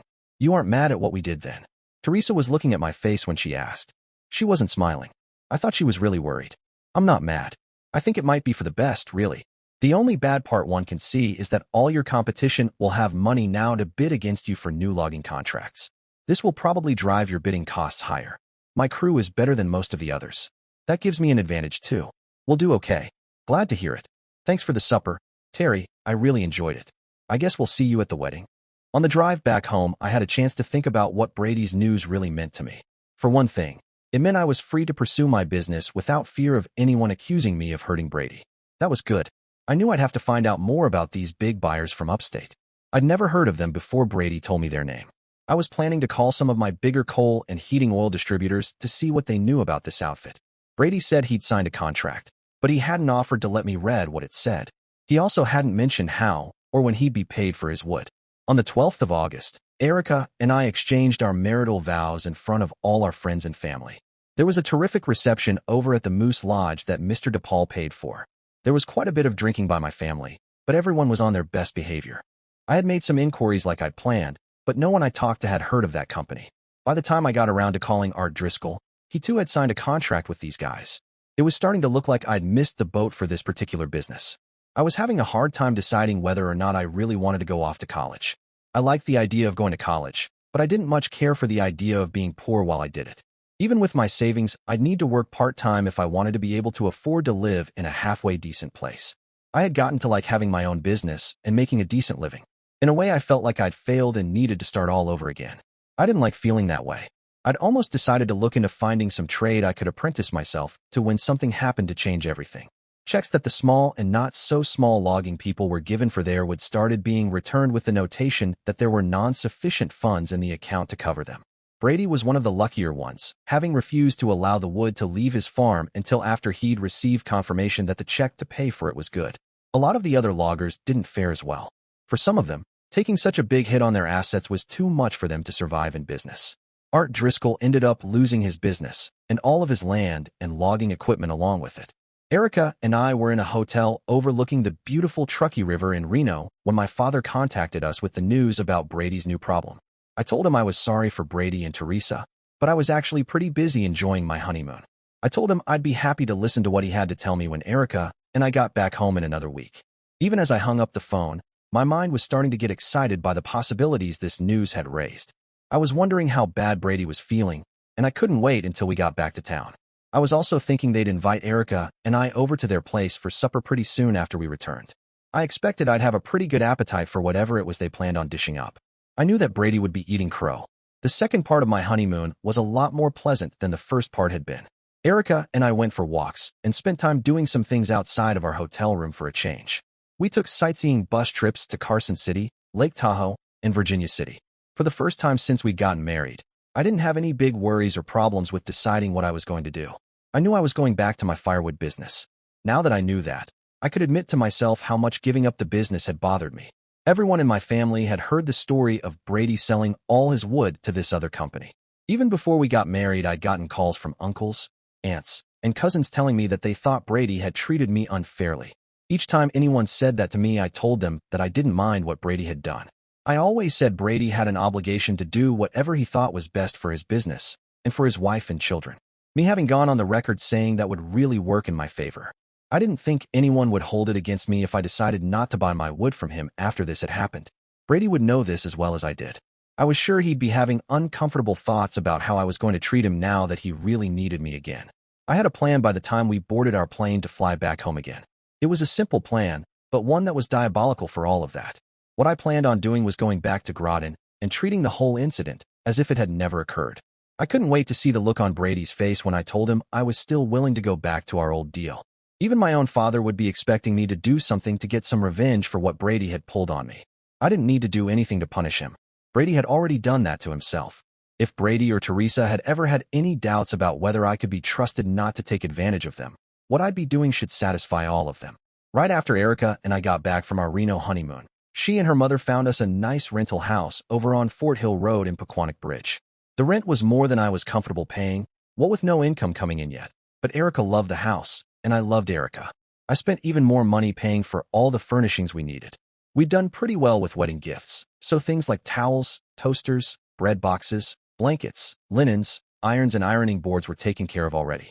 I already had my own television set, record player, and radio. I bought a used Chevy for Erica to drive. Now that I knew I wasn't headed off to college anytime soon, I was willing to spend some of my savings. Erica was so happy and excited to be playing house for real, and seeing her being so happy made me feel good. We'd been home for over 2 weeks, and still I hadn't heard one word from Brady or Teresa. I was beginning to worry that maybe I'd miscalculated. My brother, Ross, came over to see the new house. We were sitting in the living room talking after Erica and I had given him the grand tour of the place. Erica had gone off to the kitchen to start making our supper. This gave me a chance to start pumping him for information about what had been happening. What's going on, Ross? Where's everyone else been hiding? I haven't heard from hardly anyone since Erica and I got back from the honeymoon. Are they all mad at me for something? We're all waiting to see what you're going to do, Jackson. The old man told all of us not to try to rush you or push you into doing anything. You know he's really pissed off about what Brady did to you, right? He says it would serve them right if you let them lose everything now. Brady has told everybody that he doesn't care what they think of him. The reason he's not calling you is because he doesn't want to listen to you telling him that you told him so. Teresa had to borrow some money from her parents, but they told her however much they lent her was all they had to lend. Are you going to keep selling wood? Pop doesn't have any right to be pissed at Brady. He's one of the reasons all these flare-ups keep getting built up like they do. He makes every little thing seem like it's something really big. This is between Brady and me. It always was. He should just keep out of our business. Brady and I can both take care of ourselves. Ross and I didn't speak any further about the situation with Brady. Erica made us dinner, and after that, Ross borrowed $20 from me, then got me to give him a ride over to where a friend of his lived in my truck. The old man is going to ask me what we talked about. What do you want me to tell him? I don't know, Ross. Tell him what I said. I don't care. Tell him I said he's making things worse by getting involved where he doesn't belong. Tell him we'll be coming over to see him and Ma pretty soon, after we get settled in at our new place. Do you want me to go see Brady and tell him anything for you? No. If I have anything to tell Brady, I'll tell him myself. It isn't like when we were kids and we had to send other people around to try to get things fixed. I'm not mad at Brady. I just haven't figured out what I'm going to do yet. If you're going to do something, now is a pretty good time to be doing it. You need to go see Lenny too. He's been pretty worried that you haven't told him what he's going to be doing now that you aren't selling Brady's wood anymore. Labor Day is almost here, and you know what that means. No more caddy master job for Lenny. You need to go over there pretty soon and let him know where he stands, okay? I don't know where he stands. I don't know yet where I stand. I'll go see him though. There are lots of things Lenny can do. Do you think Pop can go see somebody and get him on over at Electric Boat? Don't you remember he tried a few years ago? Lenny didn't want to work there because of all the noise. Lenny likes being outdoors and doing things. I think he's hoping to maybe get work over at the golf course as an assistant groundskeeper or something. It doesn't pay that much, but Lenny likes working over there. I knew those guys didn't make much, maybe $25 to $30 a week. Lenny and his family couldn't do much on that kind of dough, even living with his mother like they did. When I got back to the house, I started calling some of my best customers, lining up some deliveries for the next 2 weeks. One piece of good news was that none of the people I talked to had gotten their firewood anywhere else while I'd taken over a month off from work. They all acted happy to hear from me, and most of them were ready to place some big orders. Now, all I had to do was find some place to buy all the wood I'd committed to selling and delivering. I had set up my first deliveries for the Tuesday after Labor Day. I called over to Lenny's house, but my Aunt Betty told me that Lenny was still over at the golf course. I asked her to have him call me when he got back so that he and I could go over his delivery schedule for the coming week. You're still going to have Lenny working with you, Jackson? Aunt Betty sounded excited and relieved, but wanted to confirm that she'd understood me correctly. I'm still going to be selling firewood, and I still have 2 trucks, so why wouldn't Lenny be working for me? Don't tell me he went off and found another job without checking with me first. No, Lenny wouldn't do that. We all thought, with the problems you and Brady have been having, maybe you weren't going to be using Lenny for any more driving. He's been a little worried. I'll have him call you when he gets in. I gave her my new phone number and gave her my new address too. We talked about my being married and about the honeymoon I'd just returned from. After I got off the phone with my aunt, I rang over to Brady's house. Hello. Hi. Terry, this is Jackson. Is Brady around? Jackson. Hi. How was the honeymoon? I talked to your mother, and she told me you found a place over by the bridge in Pequannock. Aren't you afraid of living right there on the river? What about when it floods? We're just renting, Terry. If it floods, we'll move. It isn't right on the river anyway. We're about 40 feet above the river, higher than the top of the bridge railing. It would have to be one hell of a flood. Is Brady available? He's outside. Hold on, and I'll go get him. I waited almost 5 minutes before Brady came in to pick up the receiver on the phone. Is that you, Jackson? How's married life treating you? I figured that Brady had taken most of the time from when Teresa told him I was calling to decide on how he wanted to handle that first greeting. Brady and I both knew this was an important phone call. So far, so good. We've been back for a while now, but we're starting to get settled in at our new place. You and Terry should come out and look at it sometime. We're about a quarter mile away from Doris Cromwell's store. I guess you already heard about what happened to my bigwood sale. I heard the company fizzled out, but I heard you were one of the lucky ones and they didn't get your wood. Lucky my butt. I wasn't about to just assume their damn check was any good. Those guys that did, well, they got about what they deserved, in my opinion. Are you interested in maybe selling some of that wood? To who? You. When I got back, I called a few people to try to find out if all that firewood got dumped on the market or not. Doesn't look like it did, not as far as any of the people I talked with.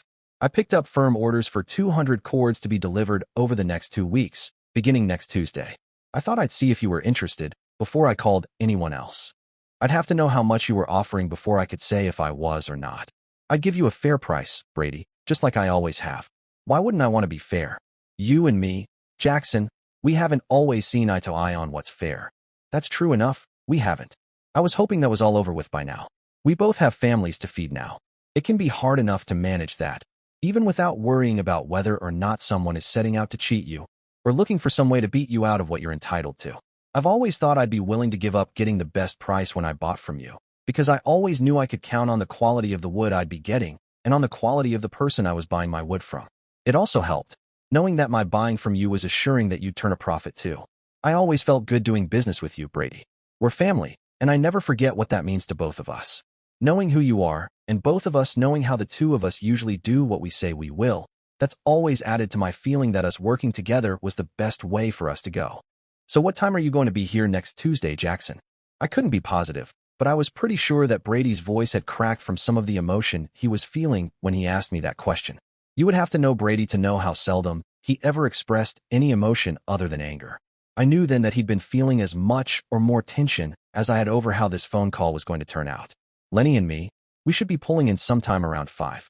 We'll both be coming back to reload around noon. You think you can handle 4 loads in one day all by yourself, Brady? I think I can manage it. Am I supposed to get down on my knees and kiss your butt now, Jackson? I'm sure that's what my old man, Uncle Donald, and your old man are going to be thinking I should be doing. I knew the question Brady was really asking. He wanted to know how much shit everyone was going to be expecting him to take over what had happened earlier. He was asking if I was going to be adding my own measure to that pile. I don't know about you, Brady, but I'm getting a little sick of all those other people interfering in our private business. I haven't spoken to any of them about what my plans are for us getting back to working together, and I don't have any intention of doing so. I'd just as soon leave them out of any future plans or changes the two of us might decide we want to make. As far as whether you should be kissing my butt or not, I appreciate you thinking of me that way, but if it's all the same to you, I'm not ready to get involved like that with you. At the very most, maybe you could bow down whenever you see my truck coming into your yard. You know how likely something like that happening is, Jackson. Are we going to be all right now, Brady? It would be a damn shame if we went through this like we did, and the problems hadn't gotten resolved. Teresa and I have done a lot more talking since this first happened. We learned a lot about who we could count on and who we really couldn't count on. I think we found out a lot more about the dangers of not appreciating what we already had, and of risking all that to try to get what we thought we'd like to have. Now, we're both back to just appreciating again. When I showed up with Lenny early Tuesday morning, things were mostly back to how they had been before Brady and Teresa started making it known that they weren't happy with how the profits were being divided. As my business grew, I steadfastly refused to buy my wood from anyone other than Brady. Other loggers would approach me, but I always sent them to Brady's yard so he could buy their wood. Brady would turn right around and sell it to me, pocketing the difference in what he paid them and what I paid him. This was usually $5 or $6 a cord. Brady wouldn't buy inferior wood though. Whatever he bought, the quality was always first rate. He'd see to that. During the period of the middle 60s up until the early 70s, Brady and I made a lot of money in the wood business. We went in together, as equal partners, in several other ventures over the years. By 1981, the firewood business had shrunken down to where it wasn't really worthwhile bothering too much with it. By then, though, Brady and I had moved on to mostly investing in different types of real estate. Brady still sells firewood, even though he's taken all his signs down. He still charges the same price he charged in 1960 for his wood. Last year, he sold 94 cords, a banner year for sales from the farm. He mostly sells to friends and neighbors. If someone comes by, having heard that Brady sells cheap firewood, he might sell to them, or he might tell them that he's already sold all the wood he has available. Usually, if he does decide to sell his wood to someone, it turns out that the lucky buyer is a working stiff who really needed to catch a break on the cost of heating up his living room. Brady started growing Christmas trees a few years ago. He gives them away to friends and family, but he makes everyone come over to the farm and cut down their own tree, just like he and I used to do most winters back when we were kids. I was motivated to write this story by what happened to us last week. Brady called me, early in the morning, just a week ago, to let me know that Teresa had passed away in her sleep. She was 67 years old when she passed. We had just learned she had cancer in her bones a short time before. She and Brady had known about it for much longer, but they didn't tell anyone until Terry got to the point where she couldn't hide either her pain or the great weight loss she'd had any longer. By this time, the cancer had spread into several of her internal organs. When you've known someone for more than 60 years and been as close to them as Terry and I were, their death tears away at some of what remains of your life. There were so many times and places where our lives had intersected. These weren't all happy times either, but that isn't how real life is. Teresa was an excellent loving wife, a great mother, and a terrific sister. She was a very warm and loving grandmother, and a wonderful friend to many of us. She was all of this, and so many other positive things. I worry now, having read again the different ways I've portrayed her in some of my stories, that I wasn't fair to who she really was when describing her to my readers. I am uncomfortable, having only told a very few parts of her whole life story. I'm worried now that my readers might have formed a negative opinion of Teresa. Those of us who knew her, who loved her, all held her in the highest regard. In spite of all she went through, Terry did a lot of laughing in her lifetime, and she always did her best to comfort anyone who needed comforting. She loved only one man emotionally, and that was my cousin, Brady. I'm afraid to drive out to Brady's farm today, afraid of what I'll find when I get there. I called out to the farm yesterday, the day after Terry's funeral, and Brady didn't answer the phone. I know that if anything happened to Erica, it would be impossible for me to summon up the will necessary for me to try to carry on. Brady was much more dependent on Terry than I am on Erica. What if I drive out there and find out that Brady has chosen to join her in death? I have to go out there anyway. If he did do anything, he did it expecting that I'd be the first one out there to find him. This would be just like him, to do something that's stupid, too. Well, I've put it off as long as I could. Damn Brady. I've never had to do anything I've dreaded more. I should try to call out there one more time before I go traipsing off, as cold as it is outside right now. Hello.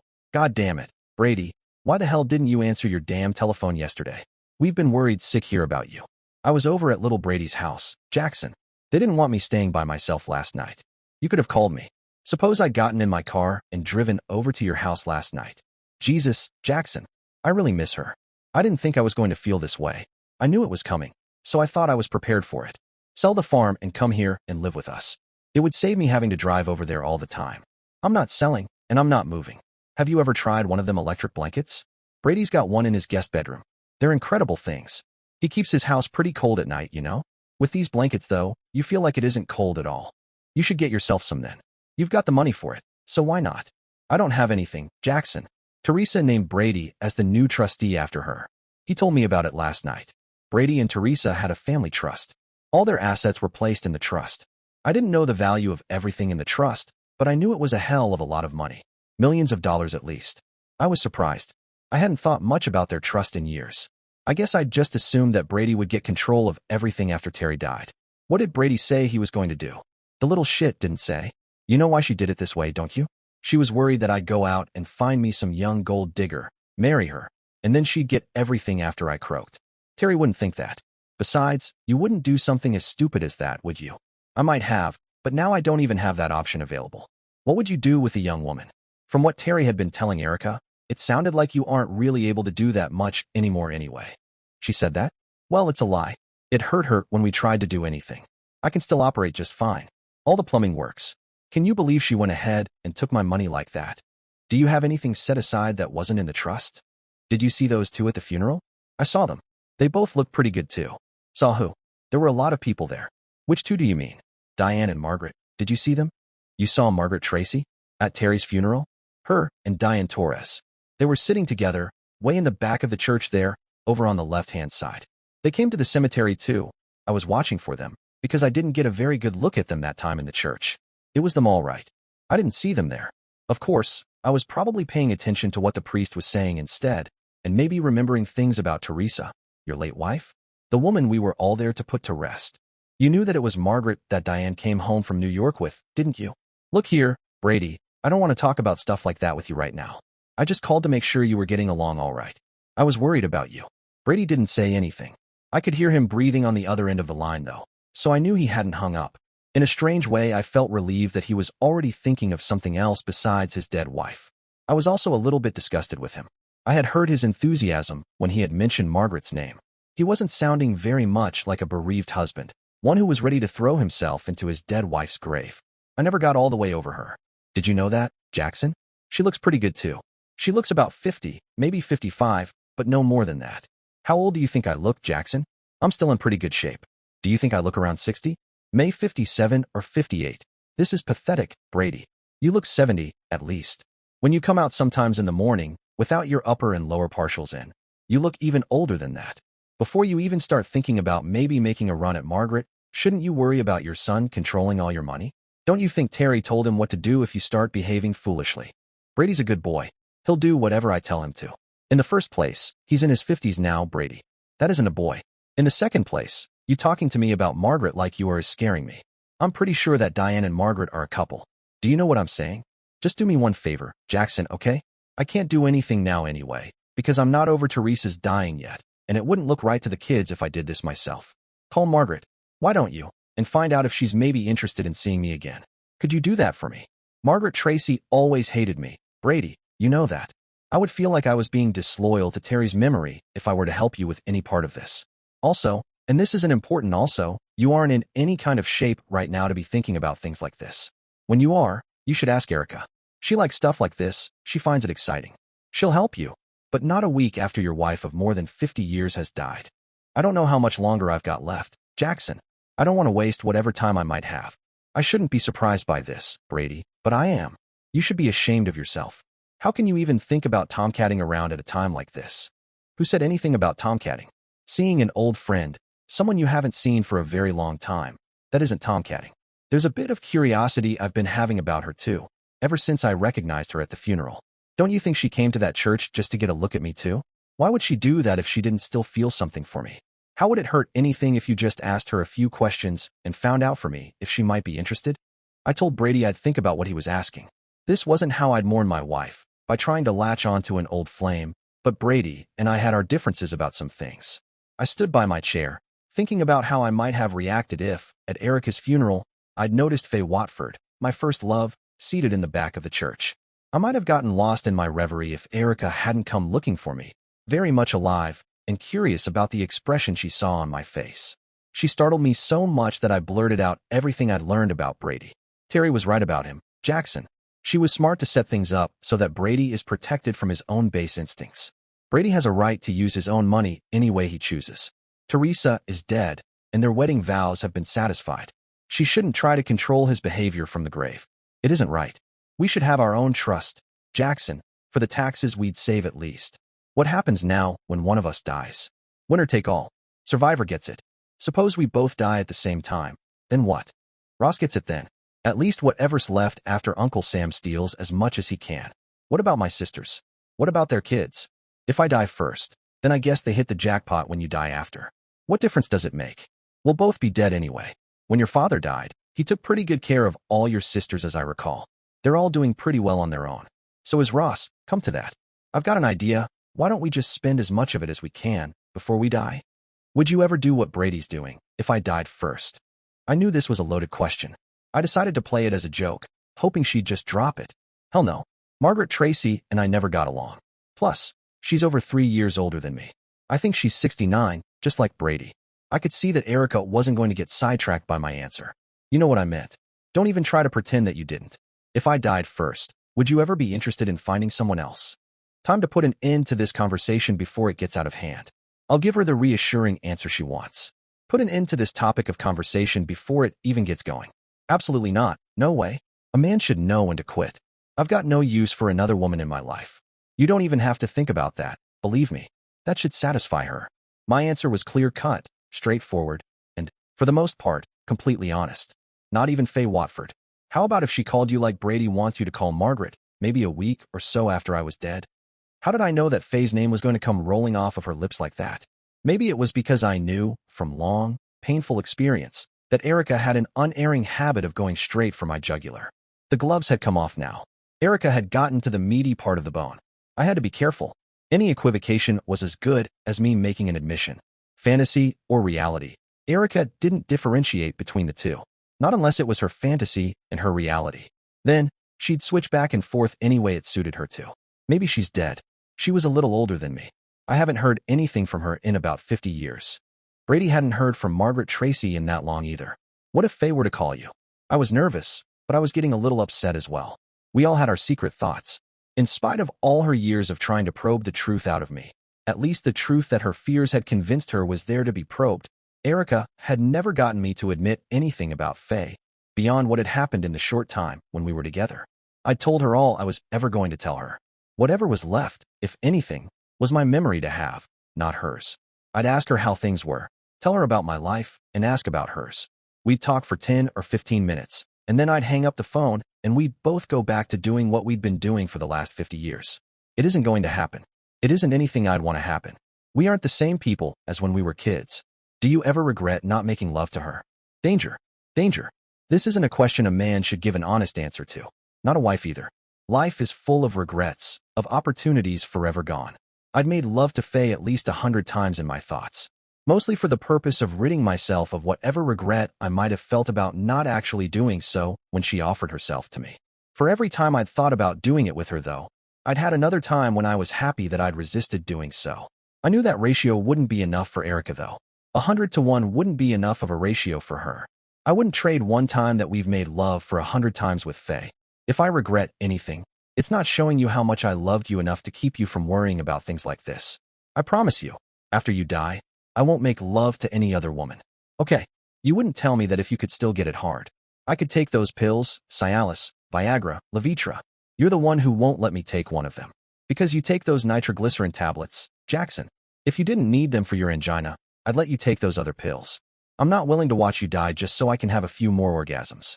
Plus, I have those toys of mine I can use. You're getting quite a collection of those too. How come you have to name every one of them? I named the biggest one, Jackson. So, what are we going to do about this thing Brady wants me to do?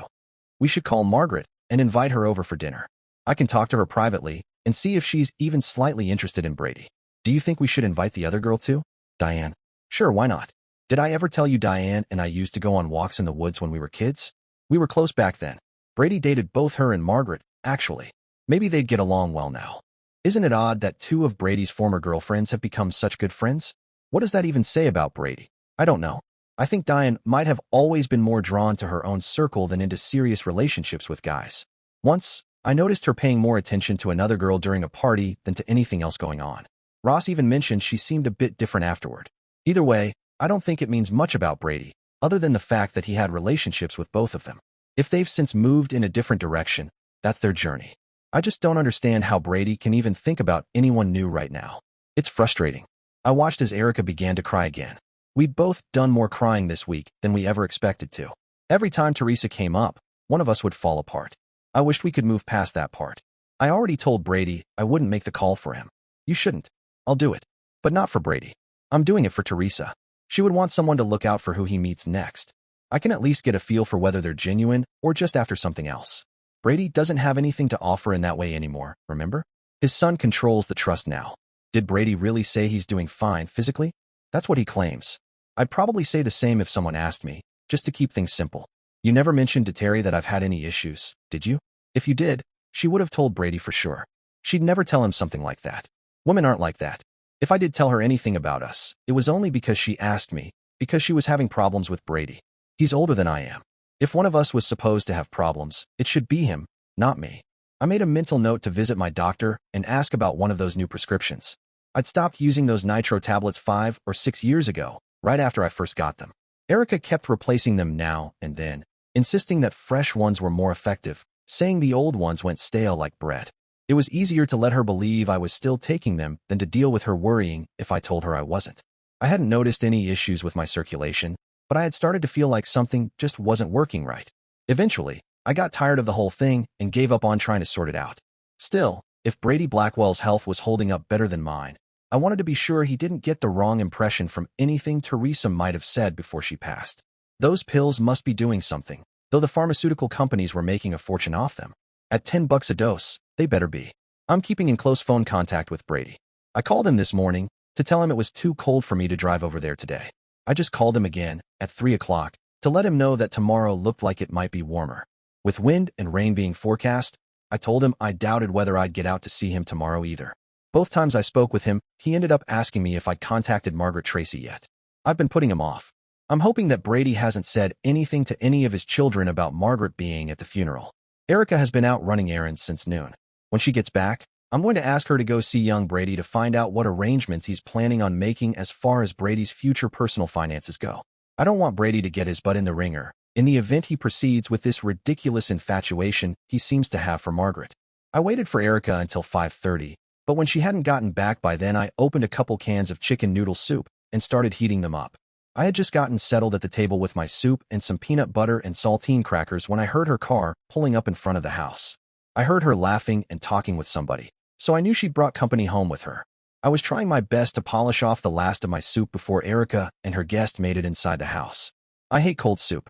I was finishing up the last of it when I saw Margaret Tracy walking in ahead of Erica. She had her head turned back towards Erica, who was continuing to talk about whatever was making the two of them laugh. I noticed that Erica quit talking, though, as soon as she saw me sitting at the kitchen table. She came over and set two of those net shopping bags on her side of the table before coming over to give my cheek a little peck. Jackson, I brought Margaret home so she could tell you herself what she and her friend Diane were doing at Teresa's funeral the other day. I could tell that Erica had been amused by Margaret's reason, whatever it was.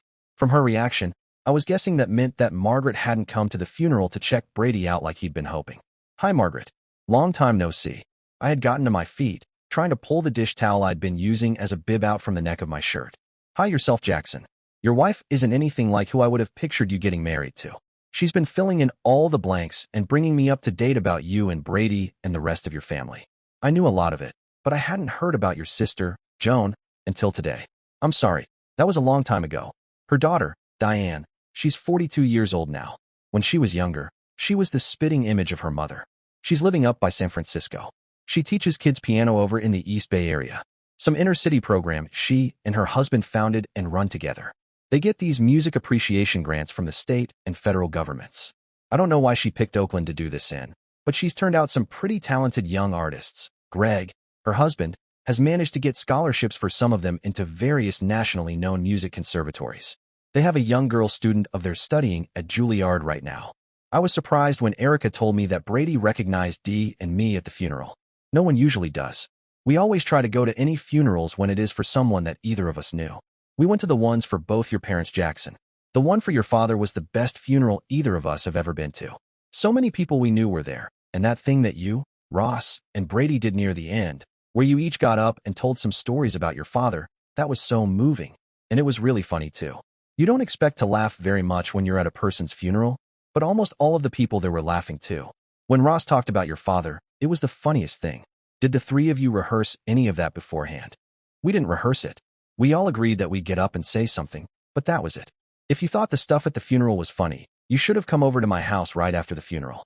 We all got really tanked, and then that made us say some things we couldn't have said in the church. You said you went to my mother's funeral back in 1992? Hers, and Brady's mom's too.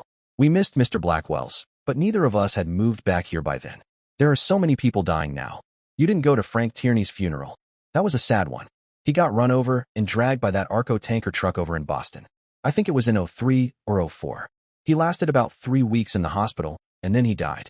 Dee and I were both there, but there was only the minister and these 2 old men who worked at the cemetery. They were only there to lower the casket after the graveside service was over. We both thought there would be a lot more people there. Frank and I were never friends. I think I read somewhere that he had died, but I didn't look to see about any funeral. Did you go to Herbert Martin's in 2002? Brady and I were both at that one. I knew he had that son of his, but I'd only heard stories about him from Brady. I'd never seen him before or anything. I was there, but Dee wouldn't go. It was very unusual that she didn't want to go to a funeral, but she and Herbert had a little bit of a history together. Some bad feelings, I think. Herbert looked good in his casket. He looked a lot smarter than he ever did when he was alive. Was that his son that was touching himself and crying over by the vestibule? I didn't know he even had a kid. Is that why he was doing that? Is he retarded too? Brady says he's only a little slow, but he used to say that about Herbert too. The son has some kind of a sex problem. That's all I know. He has been arrested for indecent exposure and for lewd conduct more than just a few times. I think he liked showing people his wiener whenever he got either excited or emotional. After his grandfather died, old Mr. Martin, they put him in one of those sanitarium places. The old man bought one of those perpetual care annuities for him. I guess they let him out to attend his father's funeral. Does Brady really think I came to the funeral because I wanted to get things started with him again? I don't know if he thinks that or not. I believe that might be part of the reason why he wanted Erica and me to ask you about you being at Terry's funeral. Seeing you both there surprised him. He's been having a hard time of it ever since Teresa got really sick near the end. Right now, I'm not sure he's thinking straight, so I have no idea what he's thinking. We didn't mean any disrespect by going. Like I said, we go to any funeral if it was someone we might have known. I guess you could call it a hobby we both have. We don't usually say anything to anyone. Nobody even recognizes us most times. We just go and listen to the service, then we look around to see who's there. Teresa had a nice service. Her family looks very nice. I did talk to Annie, back when your mom died. She seemed so sad. So did you and Ross. I should have asked Annie about Joan then, but I didn't really know Joan as well as I knew Annie. I don't think we'll tell Brady right away that this was just your hobby. We've been worried about him since Terry died. He's kind of been a little fixated on you and Diane since the funeral. Maybe that's his best way of trying to cope. I don't suppose you'd have any interest in coming over for dinner sometime when we've invited Brady too. It feels so strange to hear you asking me this question, Jackson. Brady and I, we really didn't part on the very best of terms. Dee might say yes if you were to ask her. She still believes all that mystical crap she believed when she was a young girl. She is very submissive. You knew that, right? I'm not sure if I know it now. I remember she used to have this thing she said about different people controlling her. I can't remember too much except for the fact I always thought it was crap and she used that for an excuse for the things she really wanted to do, but would have been ashamed to do them on her own. There might be a tiny bit of that involved in it, but I can assure you that she has a very submissive nature. I can get her to do almost anything I want her to. She enjoys being led to do things. She's uncomfortable without firm guidance from someone outside herself. You better keep her away from Brady then. Now that Teresa's dead, Brady might appreciate having someone he can control. He was unable to do much of that with Terry. Your wife told me almost the exact same thing. Almost word for word, in fact. Would you believe that there is a part of me that is drawn to testing that possibility out? I have my own small streak of submissiveness too. Sometimes, it's difficult to get some of my own needs met because I always have to tend to Diane's demands. I would enjoy an occasional change from being in charge all the time, but with Dee, my enjoying something like that isn't really a possibility.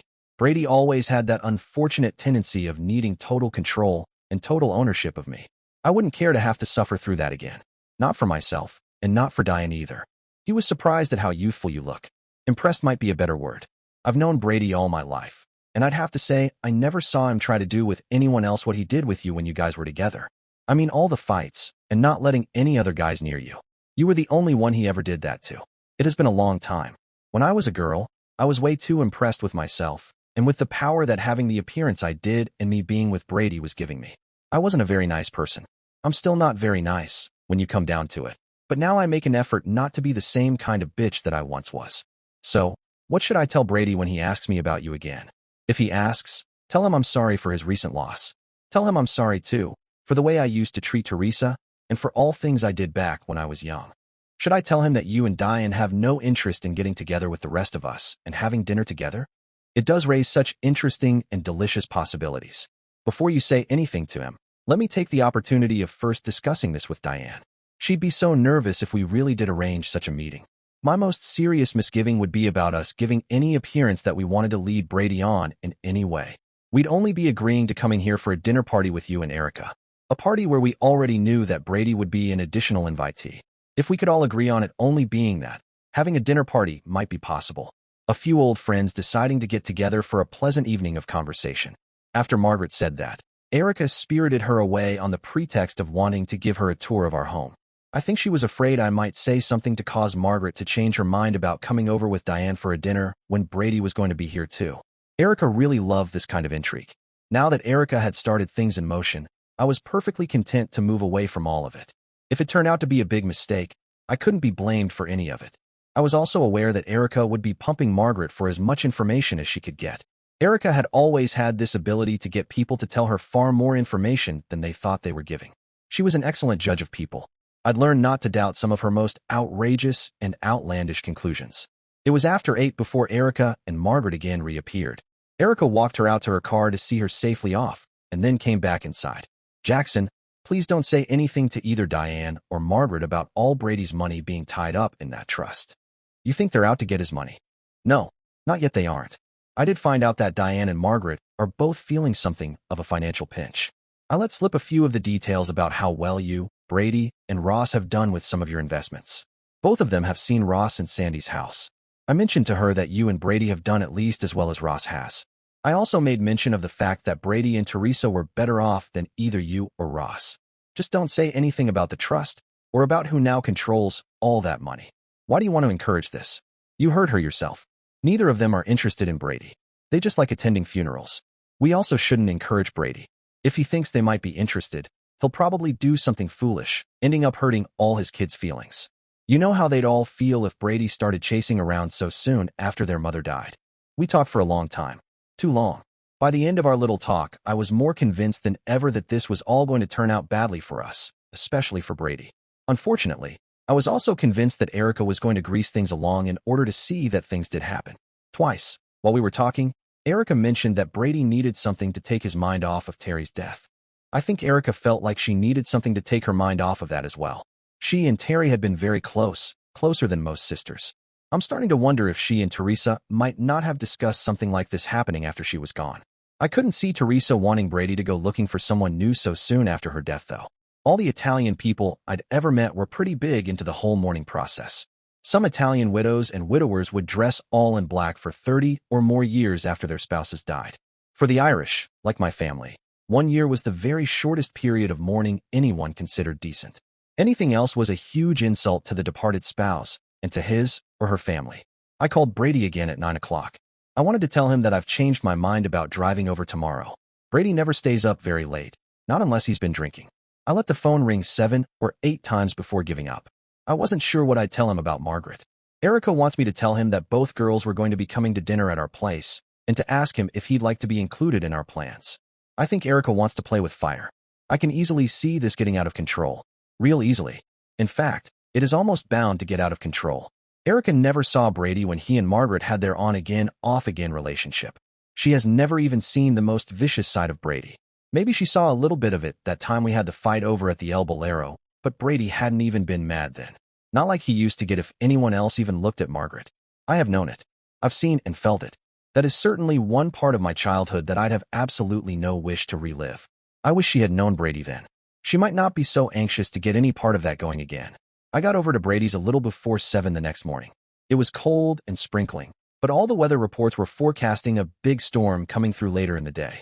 There was going to be some snow, maybe even quite a few inches of it. When I got up to get dressed and come over to check on Brady, Erica told me to try to talk Brady into coming over to spend a few days with us. I knew that probably wasn't going to happen. Brady liked sleeping in his own bed at night. I told Erica not to hold her breath while she was waiting for Brady to accept our invitation. I called Margaret last night. She said that she and Diane are free to come over for dinner Thursday night. I told her Brady would probably be here too. Tell Brady that when you invite him, If I tell him that, he'll just tell me that he'll drive over Thursday for dinner. Tell him he isn't invited on Thursday, but it would be different if he were already our house guest. I'm not going to horse him around like that. Brady's always welcome to come to my house for supper. I knew you'd be like that, Jackson. You ask me for my help, and then, when I try to give it, you insist on doing things your own way. I told Margaret I'd call her back when I knew for sure if Thursday would be a good day or not. If you want to do it your own way with Brady, you can just figure out how to get Margaret and Diane together with Brady on your own. I wasn't worried about getting them together. That was you and Brady. Hell, to be honest, I'd prefer to keep Brady away from both of them. I've got a bad feeling about this. You don't know everything that might happen if Margaret and Brady were to take up where they left off over 50 years ago. Just remember what I said, dear. Tell Brady he has to come over here and spend a few nights if he wants me to invite Margaret and Diane to dinner. I knew she was sending me a message too. Erica has always been like that. You ask her for an opinion about something, and the next thing you know, she's out in front, trying to take over everything. I hope she didn't think it was any news to me that people had to pay her asking price in order to get her cooperation. Fortunately for me, I didn't really want Brady and Margaret to get together again. I could afford to not jump through any of her hoops. Brady already had a pot of fresh coffee on the stove.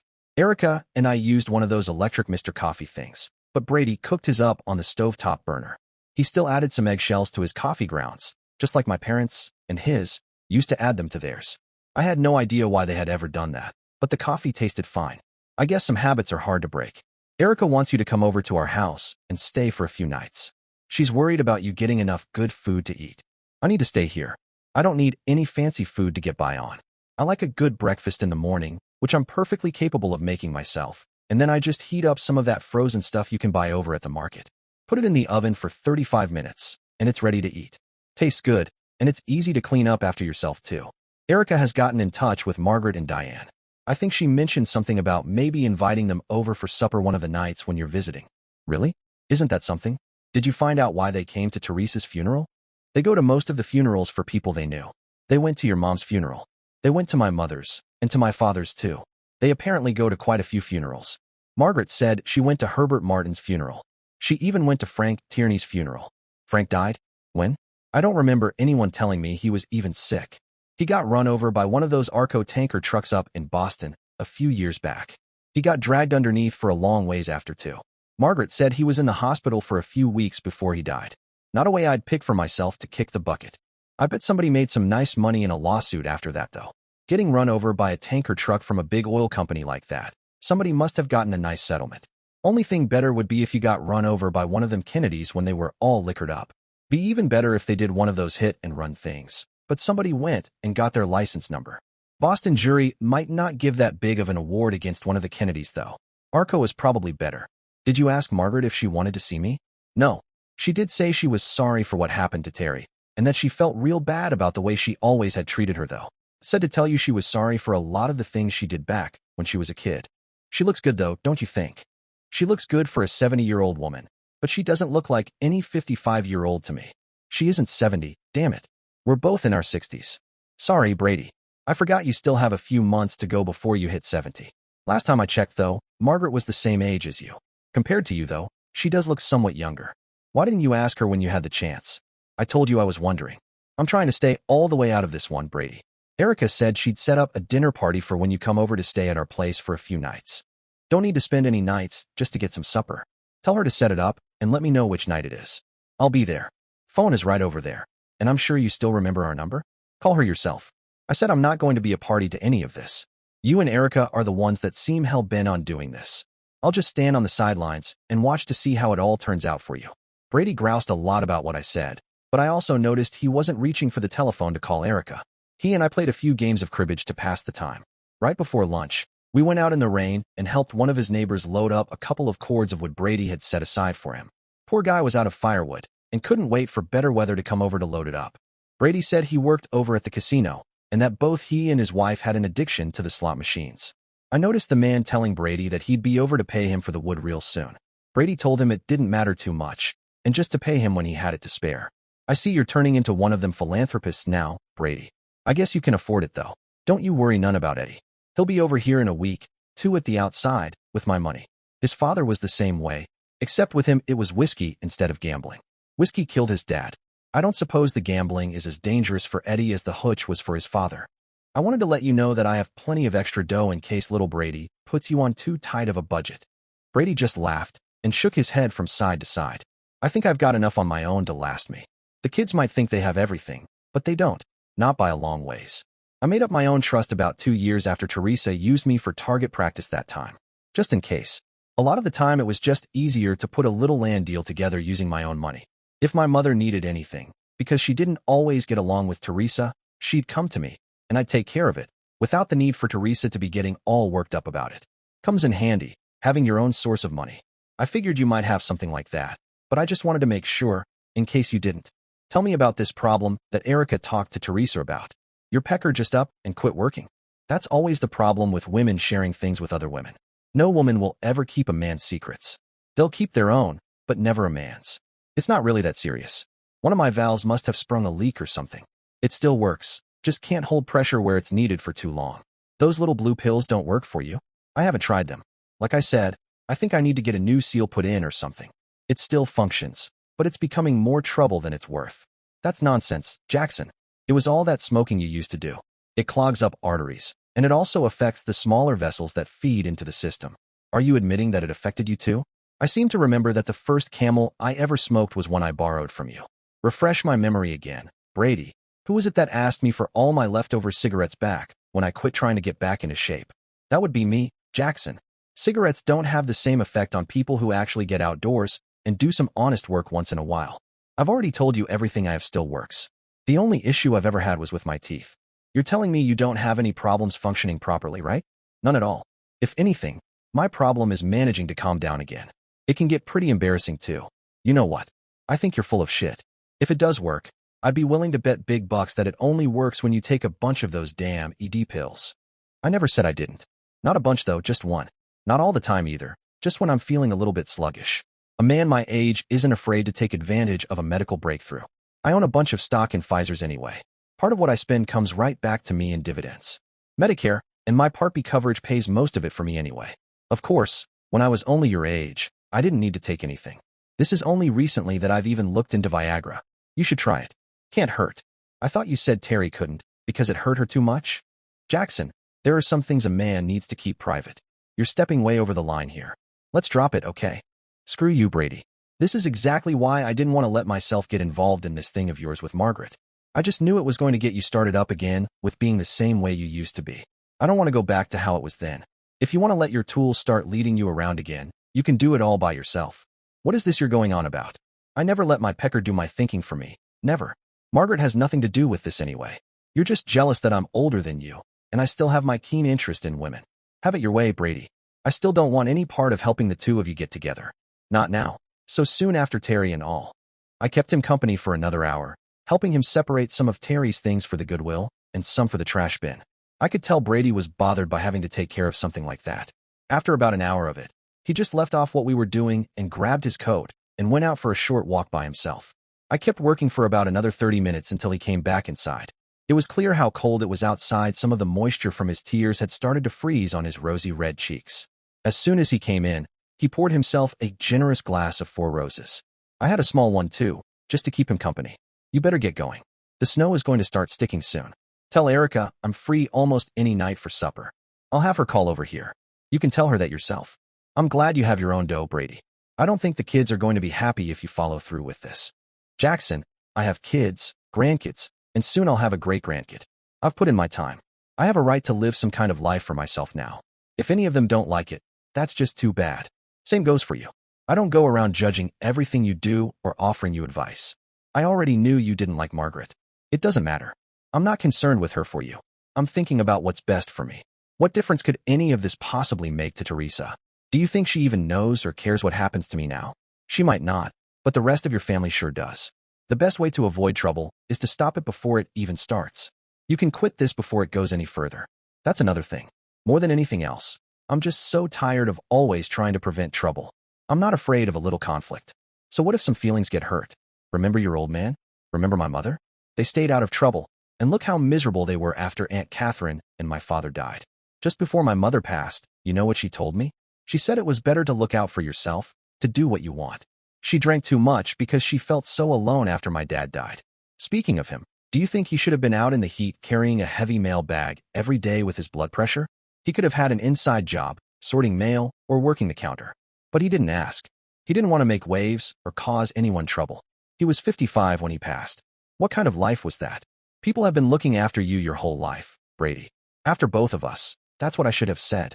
Even when it was us looking out for other people, we still had people looking out for and worrying about us. When it comes to being selfish, I don't think either of us missed the boat in that regard. We've done pretty much whatever we wanted to. If you think you've been held back somehow, and this is now your time to be selfish, then I guess I really don't know what to tell you. You don't need to tell me anything. That's what I've been trying to get across to you. This is my life we're talking about, and I'm going to do what I want.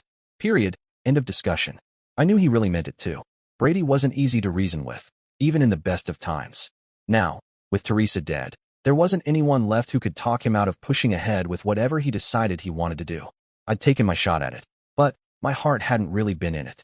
He was right about having put in his time, as far as providing for his family went. What the hell difference did it make to me if he decided he wanted to go off the deep end and kick up his heels a little? I could have Erica spend some time with Brady's kids. Let them know this was how Brady had chosen to deal with the loss of Teresa. They were a good bunch. They'd understand that Brady wasn't going to do anything the easy way. He never did. For me, the problem was that I really couldn't go along with what Brady was hoping and angling for. I think he already could tell that I wasn't going to just let things go.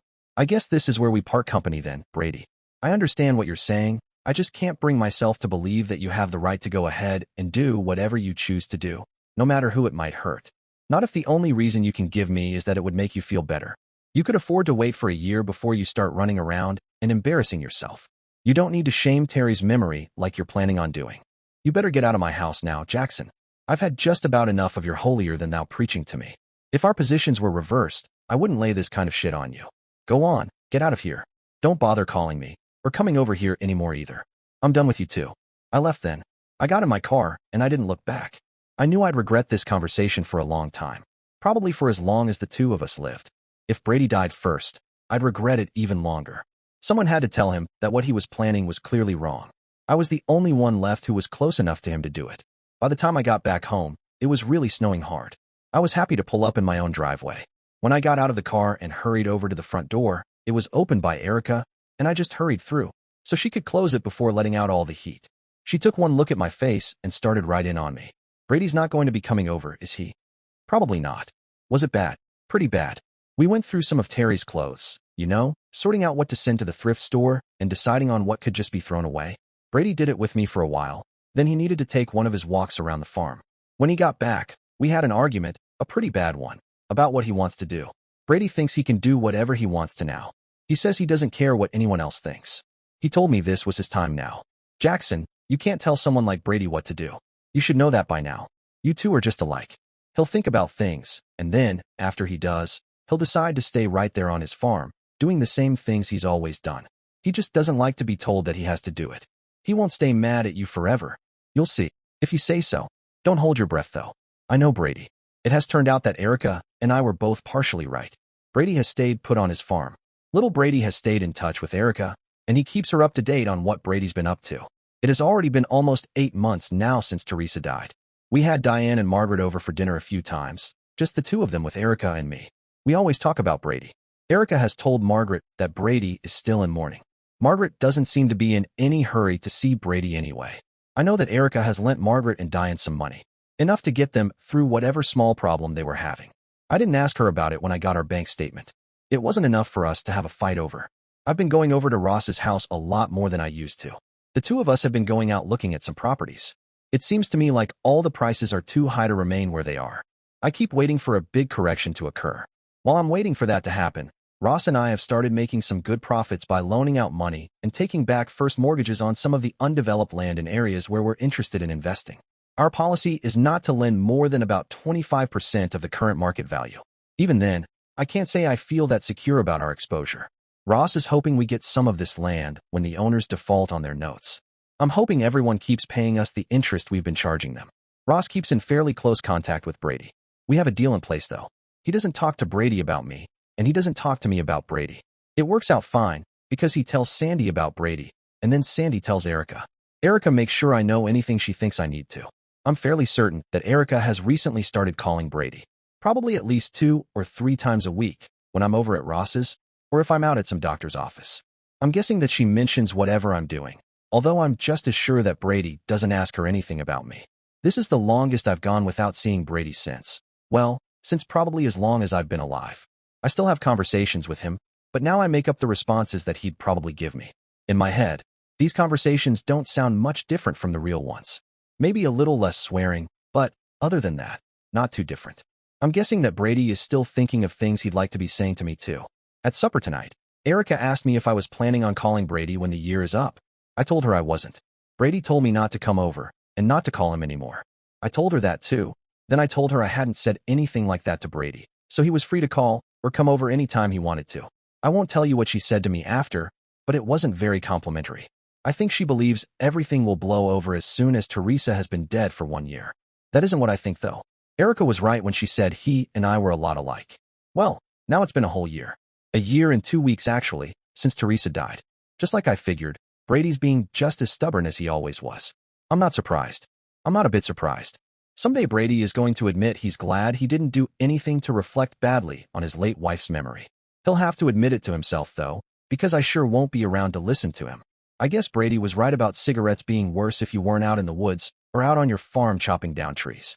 My lungs are both riddled with all these tumors that keep popping up whenever they take a new picture with those machines of theirs. I made Ross and Erica both promise me they wouldn't tell him about any of this until they call him to let him know I'm gone. Won't be long now. Goodbye, Erica. Goodbye, Ross. Goodbye, Brady. I love all of you. Brady stood up at the casket, the notes he'd written shaking in his hand. He looked out at all the people in the church. He waited for 5 minutes, trying to get himself back under control. He wasn't succeeding. Ross stood up and went over to him, putting his arm around Brady's convulsing shoulders, and led him back to the seat right next to Erica. When Brady was sitting down, Ross went to stand next to his brother's casket. There's a lot I could say about my brother, Jackson. I could tell you about all the times he stood by me, and how I always knew I could count on him. A lot of people here in the church could tell stories like that. Jackson loved his wife, he loved his family. He could be testy with you though, no matter how much he loved you. No one could get along with him all the time. He wouldn't allow it. He didn't love anybody better than he loved Brady. But even there, those two had their moments. Jackson always knew how he wanted things to be, and he wasn't shy about telling people about it either. He might not have been right every time, but he was always sure about what he wanted. I guess, other than Erica, I was with him more near the end than anyone else. It was my turn to be with him at the hospital, right at the end. Erica was getting something to eat after being in with him all that morning. Jackson hadn't really been conscious since the night before, but his heart kept beating somehow. Nobody knew he would last so long. The doctors, they were all amazed that he hung in there for so long. I was sitting there, just keeping him company, thinking about how it was going to be without him in my life. Then, Brady walks into Jackson's room. He doesn't say anything. He just stands there at the foot of Jackson's bed, looking at him, with all those things they kept on him to monitor everything. I was going to say something to Jackson, something to let him know that Brady had come to see him. But, before I could say anything, Jackson opened his eyes, all on his own. Then he gives Brady one of those little grins of his, and says, "Hi, Brady. I knew you would come." He closed his eyes again right after, and you just knew he'd used up the last little bit of his energy to even tell Brady hi. About 5 minutes later, Erica comes back, and I'm telling her about how Jackson woke up and saw Brady, and what he said. So, I'm telling her, and then Jackson wakes up again. He looks at all three of us, and he says, "Goodbye, Erica. Goodbye, Ross. Goodbye, Brady. I love all of you." After that, he just died. I'm sure he heard all of us tell him that we loved him too. I sure hope he already knew that, but we all said it anyway. The reason why this is so amazing is because of how long Jackson managed to hang on. All of us knew that Jackson didn't want to die, leaving this last thing undone between him and Brady. Erica called Brady early that morning and told him to please come to the hospital because Jackson was suffering so much, and he was too stubborn to let go until this thing with him and Brady got finished. Jackson and Brady were both pretty stubborn, but in the end, Jackson showed all of us who was the most stubborn. Dear listeners, please share your thoughts in the comments section below and don't forget to like, share, and subscribe.